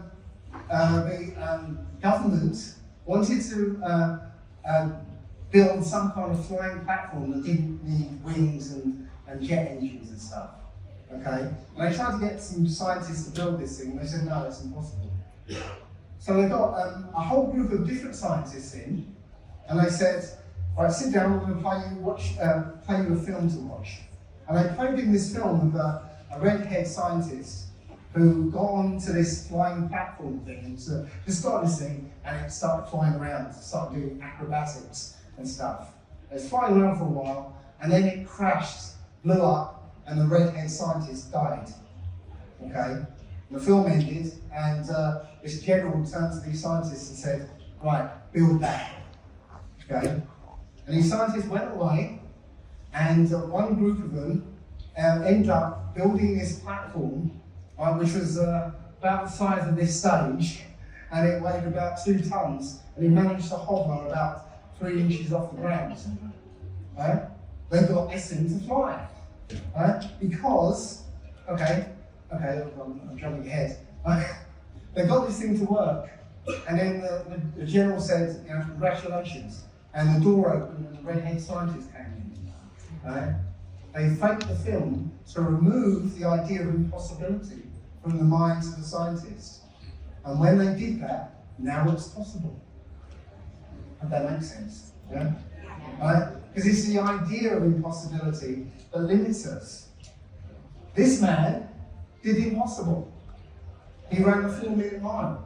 Right? Up until he did it, it was an impossibility. But as soon as he did it, now it was possible for everybody else to behind him to do the same. Every 4 years at the Olympics, there are people breaking his record. Every 4 years. Right? Now that he's done the impossible. This is a book by Rupert Sheldrake called Morphic Resonance. And this is what he's discovered, that if one person does something, now it's easier for the next person to do it. And then, anyone who follows it gets easier and easier. It's like, between me and the next town, it's an impenetrable forest. And everybody's forced to walk around the forest. But there's somebody one day who decides to hack his way through. And he finally manages to get all the way through. The next person who walks past goes, oh, looks like there's a way through there. And they start going through. Okay? And then that pathway widens. And then soon it's not just a pathway, now it's a road. And then a motorway. Yeah? So the more somebody, as soon as somebody does the impossible, it's now easier for others to follow. In fact, his son, is this the same over here? When the children sit their exams, all the children in the country, this is what happens in England, all the children in the country sit at the same moment for their exams. No? Okay. Well, in England, that's what happens. When it's exam time, everybody sits their exams at the same time. So Rupert Sheldrake's son worked out that if they were to, him and his friends were to do the last questions first, so last 4 or 5 questions first, then go back to the first ones, by the time they go back to the first ones, everybody in the country has done them. So now they can take advantage of the morphic resonance, and this is what happened. And they ended up with higher than usual scores. Because that's how the world actually works. Right? Again, I'll give you little tools to play with. Okay? One other thing you can do is find your purpose. We're all here, we've all got a purpose. Right? By the very nature, because only you see through your eyes here and now. So only you have this unique perspective on the world that nobody who has ever lived, who will ever live, will ever have. Consequently, you can think things that nobody else could ever think. You can say things that nobody else will ever say. Yeah? You can say things that will change the world. But they want you to be like everyone else. Yeah? Thinking in the same way, doing the same things as everyone else. Right? And if you refuse to be yourself, right, they're going to adopt you into the hive mind, and you're going to use your power to drive their agenda. Yeah? But if you become your own person and be you, well, you can have an effect on the world. Has anybody heard of the bystander effect? Yeah? If somebody was to fall over in the street, most people's programming is to step around them, pretend not to see them, step over them even. Yeah? Until that one person goes, are you okay? And then everybody can break their programming now and all join in. Has anyone seen that? Yeah? It's a real thing. That one person who broke their programming, became themselves and said, can I help? Allowed everybody else, that change rippled out and affected everybody else. Yeah? So I'm lucky because I had a friend of mine do a little process on me to find my purpose. So he got me to lie down and get comfortable. He said, imagine an atmospheric place. So I imagined a teepee with fire in the middle and logs around the fire. And he said, okay, describe in detail. So I did.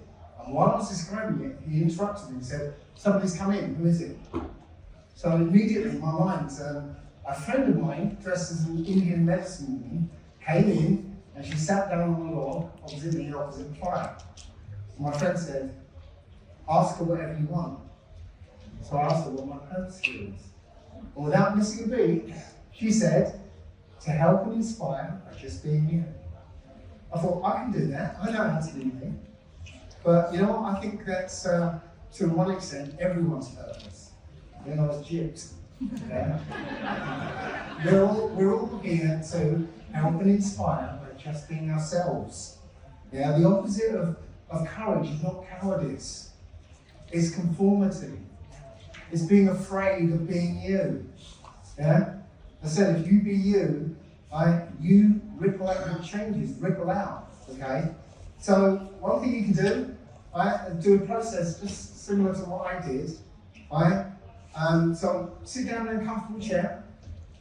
Just close your eyes for a few minutes and quietly contemplate this idea. What am I here to do? And when you're ready, open your eyes and say out loud, what is my purpose? And without hesitating, there are 2 sheets of paper in front of you, start writing anything that comes to your head. And if you start hesitating, just write any old rubbish. Yeah? Anything that comes in, just keep writing. And as quickly as you can until you feel all 4 sides. Okay? But the key thing is you don't stop. When you finish, somewhere on that piece of paper, on these 2 pieces of paper, is your purpose. And if it's not explicitly said, then look at the theme of everything, and you'll find your purpose is that theme. Does that make sense? Yeah? It's just a way of getting yourself out of the way of your subconscious. The subconscious doesn't want to volunteer any information, but you can trick it into telling you stuff. Okay? Just like my friends got me to ask my subconscious directly. Yeah? So, navigating the matrix is easy. You have a compass right here. It tells you how to navigate this game. Yeah? So, have the courage to follow your heart and intuition.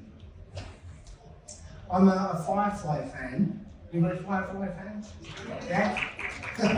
Yeah. So, this quote was from the captain. Remember to always be yourself, unless you suck.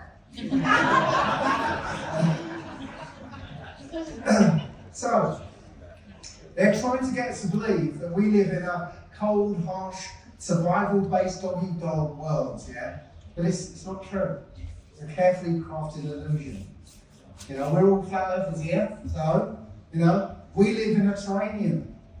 So, every drop of water that's ever been is still here. Yeah? Every scrap of energy we've ever used is still here in one form or another. Everything is cyclical. There's never any scarcity. It's always abundance. It's just an illusion. Okay? This world is abundant. It was created for you. It was created for you to be in it. Okay? Don't worry about all this stuff that's going on in the world. Yeah? If you watch a film, like this crappy film, if you watch a film, you're watching 2 films. 2 separate films. Okay? The first film is the plot line of the film, the world the film is set in. But that's not the important film you're watching. The important one is a hero's journey through that film.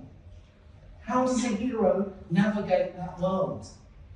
Yeah? In our world, it's coronavirus, new world order, WEF, 15-minute cities, blah, blah, blah, blah, blah. But that's just the plot line. What are you going to do? How are you going to play this game? Because you are the hero of your story. How you decide to navigate this game is what the game is about. So it's the only thing you take with you when you leave here. How did you play this game? So, do you want to know what the big secret is? Oh, well, only you, come on, you come over here, let's go there. Do you want to know what the big secret is? Okay. Big secrets. You're gonna die. That's the big secret. You're gonna die. Right? You don't know how it's gonna happen. You don't know when it's gonna happen. It could be 5 minutes from now. It could be 50 years from now. Right? It doesn't matter how it happens. It doesn't matter if somebody holds you down and sticks mRNA in your arm, or you trip up over a paving stone and hit your head. It doesn't matter. You're going to die. Right? You can take that off the table. Yeah? When I was a kid, in college, I was in college by the seaside. So I used to, what do you call it? Playing hooky? Playing hooky? Well, we call it bunking off, yeah, but I used to bunk off and I used to go to the arcades and I played this game called Defender. Yeah? And there's a machine with DNA on the top score. That's me. So this game was great, but it had this concept of smart bombs. So that when everything got really bad on screen, you'll see it in a minute, when things get really bad on screen, you can hit a smart bomb, which is up here, yeah, and everything will disappear. Yeah? So you can live to fight another day. Yeah? The worst thing when I play this game is if I lost all my lives and I looked up in a corner and I still had smart bombs there. Yeah? That was the worst thing. Right? So when I leave this place, I want to cross the finish line with fumes left in the gas tank. Yeah? I want the car to fall apart when I finish. And I want my last, before my eyes close finally, I want to be able to look up in the corner and see there's no smart bombs there. Yeah?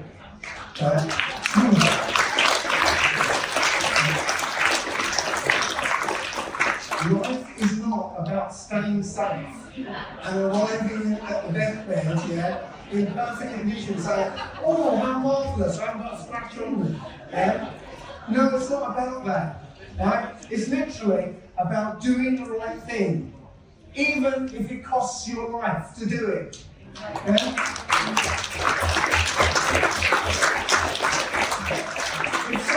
If somebody's being murdered over there, okay, and I stand like this, or more likely in this day and age like this, yeah, I'm now a party to that murder because I'm not doing anything to stop it. You might say, if I get involved, I might get hurt. You're gonna die, right? It doesn't matter if you die there, because if you die saving somebody's life, that's a good death. It's a good death. It's better than, for me, dying at 90 in my deathbed in my sleep after a whole life of not doing anything. Yeah? It's a good death. And that's the best we can hope for. A good death. So, sorry to be morbid, right? But there's a book that's been taken out of the Old Testament called the Book of 2nd Ezra. It's the most amazing book out of the whole work, okay? Because it tells you what the whole point of this game is, right? It tells you a lot of stuff, the whole point of life. And it says, and I have to paraphrase because it's spread across a few verses, but Ezra is talking to an angel, and the angel says that you are being tested. You are in a contest. This is the significance of the contest that all who are born on earth shall wage. Yeah? You're being tested. And Ezra was saying, well, we didn't know. We didn't know we were being tested. You know, we're doing all this evil stuff. We didn't know. Right? The angel said, well, didn't you know you're going to die? There's going to be something after that. Yeah? So the best way to describe this test, for me, is imagine you're in a room of 100 people, and 25 of those people are psychopaths. Yeah? You can't just look at someone and think they're a psychopath. Oh, actually, hang on. Yeah. Oh, no, you can't look at somebody and know they're a psychopath. Yeah? So you might come up with a questionnaire. But question 1 can't be, are you a psychopath? Yeah? Question 2 can't be, do you like killing small animals? You know? Because a psychopath knows what you want to hear, and will go like, no. Yeah? So your questions must be open-ended questions that don't have a right or wrong answer. So the psychopath doesn't know what you want to hear, so they're forced to be themselves, and from that you can figure out who they are. Okay? So take it up to the level of the Most High. Wickedness is found in his realm. Okay? So, who's wicked? Well, the Most High already knows who's wicked, but if you know his character from the Old Testament, he won't go, okay, that newborn baby's wicked, he's out, and that newborn baby, no. He'll let you do your wickedness to the fullest extent, and then show you, see, you're wicked. Right? So, what he might do is create a realm where anything is possible. Here we are. Any experience you want to have is possible here. Right? And he incarnates everybody down here with no knowledge of who or what they are, but the 10 Commandments written right here. Everybody knows what's right and wrong. Yeah? Even the psychopaths, they know, they just don't care. But we all have it right here, we all have the rules, we all have the instructions right here. And the game starts. How are you going to play the game? Wickedly or righteously? Simple as that. My son used to play a video game, Star Wars game. It started off with a little kid with a lightsaber. And all through the game, my son would have to make decisions for this little kid. And depending on the decisions my son made, that little kid either became a Dark Lord or a Jedi. That's the game, yeah? And you can see, well, you can't see, it's right down there. The path to the Dark Lord is nice and wide. And if you don't do anything, you'll find yourself just sliding down that dark path without even having to do anything. Right? You actually have to stand against the evil. Right? And then you'll be on the righteous path. I think most of us know what that path's like. Your family and friends turn against you. People start laughing at you. Your friends don't invite you out anymore. You know? Life gets a little bit harder. Well, okay, I'm trying. Okay, so that's the righteous path. So I'm going to speed up now because I've got no time now. Right? So this is the game. You weren't born with original sin. You get the choice how you play the game every moment of every day. Yeah. Now here's the thing. I'm skipping along. So this is a bubble of 3D space and time. Right? Space and time happens here, nowhere else. There is no outside here because that's more space and time.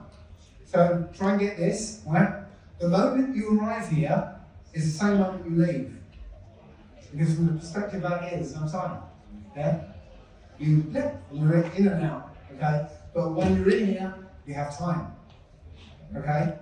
Next concept. The moment you leave is the same moment everyone leaves. Everyone get that? Yeah. Right. So the point is when everyone dies, we all leave at the same moment and we go to judgment.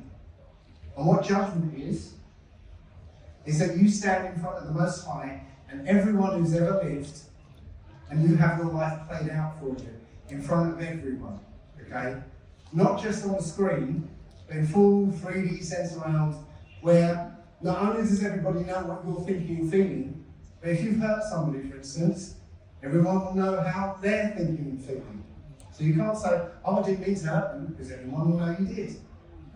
If you've been on a righteous path, you've got nothing to worry about.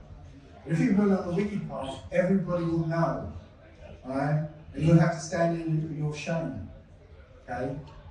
Now, remember I said that, if you've lived a righteous life, right? No, sorry, I didn't say that, it's not rushing. If you've lived a righteous life, right, you literally go and you die and you live out here. But if you remember, the Nephilim, when they die, their spirits stay here. Right? In the second Exodus, he says the wicked do the same. So I think the wicked and the Nephilim are the same ones. Okay? So think about it. If you die as a wicked person or Nephilim, you have to stay here and plod through the game in spectator mode. Right? Not being able to participate in life. Okay? That's hell. Hell is here. There could be spirits of the Nephilim in this room right now going, oh, I wish I could be part of this. But they can't, because they're in spectator mode. Hell is here.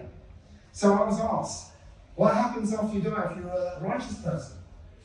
And I didn't have an answer for it. But then I had this urge to watch a TV show. You might have seen it. It's called The Good Place. Anyone seen it? Yeah. So, just to get into the film, the show, I grabbed an episode at random, right? I scrolled through it at random, and then started it just to get me into it, okay? And this is what I heard. Dave? Can you explain? I was like, what? Did this show just speak to me? So I was hooked. I thought, I'm going to have to watch the whole series. So it took me 3 days. I binge watched, one after the other until I watched the whole series. By the end, I had the answer. So hopefully I've got enough time to play this and just, okay. So the story of The Good Place is 4 people die and they end up in a good place. But after a while, they realise, actually, we're in a bad place. We're here torturing each other, right? And the rest of the series is them trying to get into the good place. So this is what happens when they're on their way to the good place.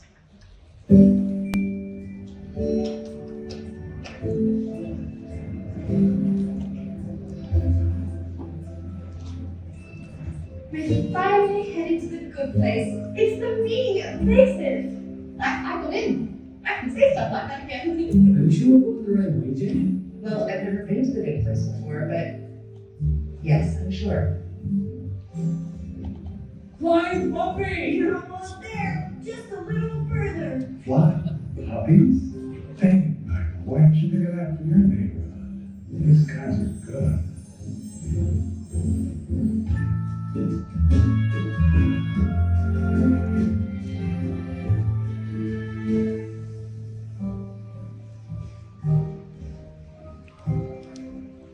What's everyone want to do first?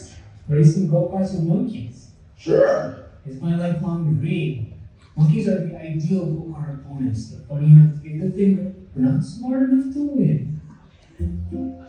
That sound means it's party time. When you walk through, that space will transform into a party perfectly tailored to your essences. So it comes and we'll put together.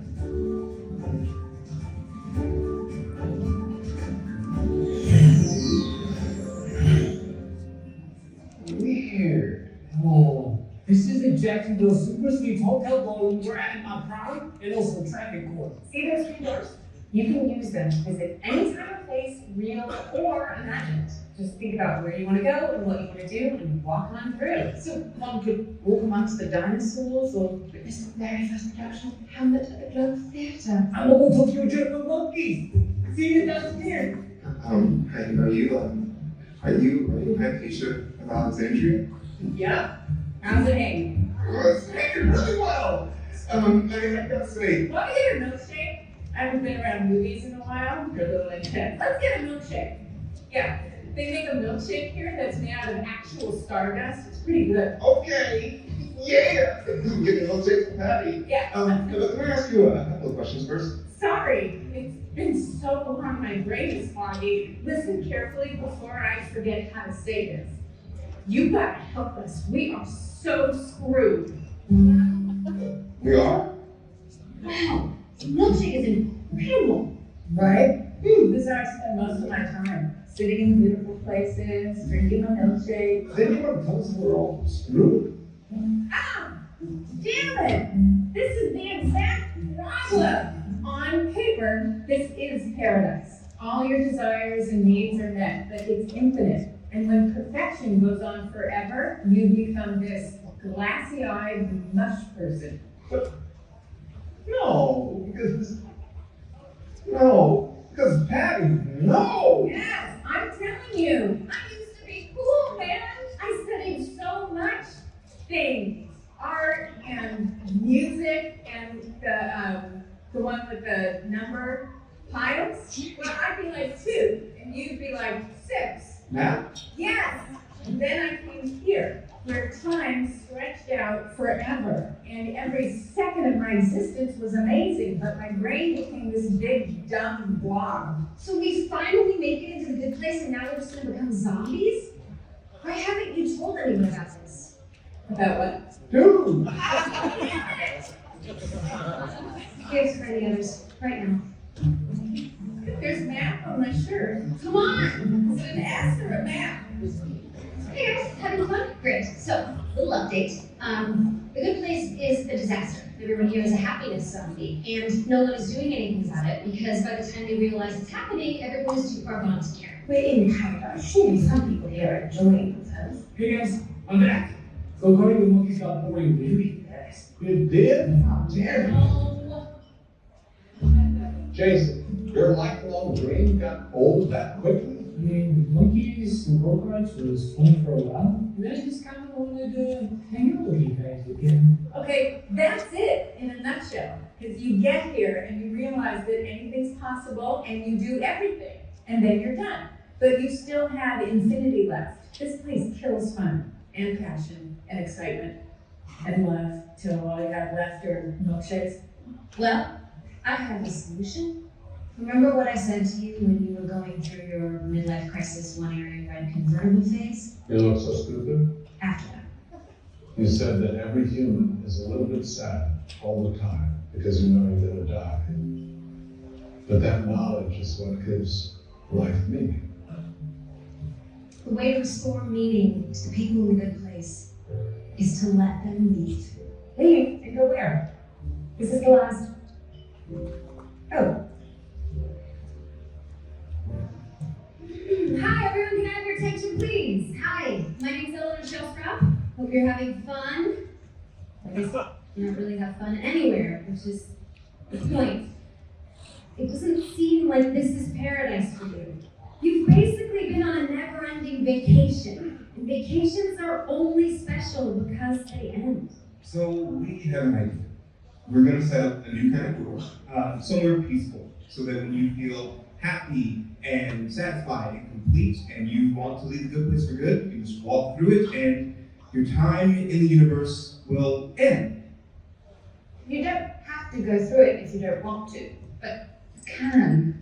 And hopefully knowing that you don't have to be here forever will help you feel happier where you are. What will happen when we go through it?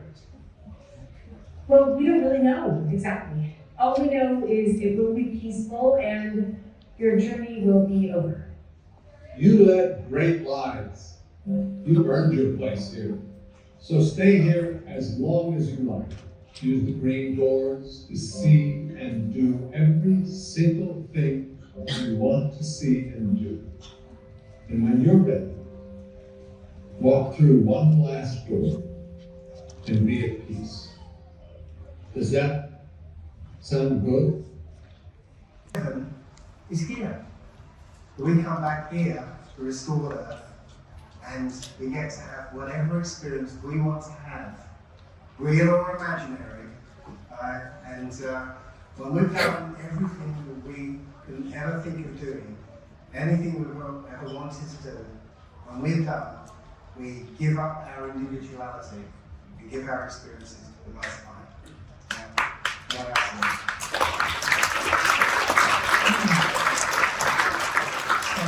Heaven and hell are both here. Just 2 more slides. That's it. Very quickly. When I was living in New York, right, I was homesick, And as soon as I got homesick, this game came out, The Getaway. It's about London gangsters. Right? Most of it was driving around London. The amazing thing about this game is that they had modelled, before Google Earth, they had modelled the entire amount of London in this game. And as I'm playing this game, and most of it's driving, I'm driving around and police chasing me and stuff. And I'm driving there thinking, oh, I used to work over there. And oh, I went to that pub that I used to go to, it's around the corner. But I couldn't stop because the game was driving me on. And if I stopped, the police would start shooting me and game over. But the great thing about this game was, when you beat in the game, right, next time you go in, there's no more game. And now you can just roam around and enjoy the world. So I did go to where I used to work and go, oh yeah, the city's here, it's brilliant.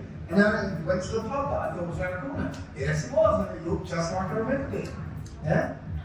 Heaven is here, right? And you get to come here to restore the earth and get to do whatever it is you want, right? And this is it. You're like the Most High's big toe, yeah? The Most High could create this amazing ocean, beautiful ocean, but He doesn't know what it feels like to be in that ocean. That's us. We're here to experience existence for Him so that He can know what it's like. So that's all I'll say.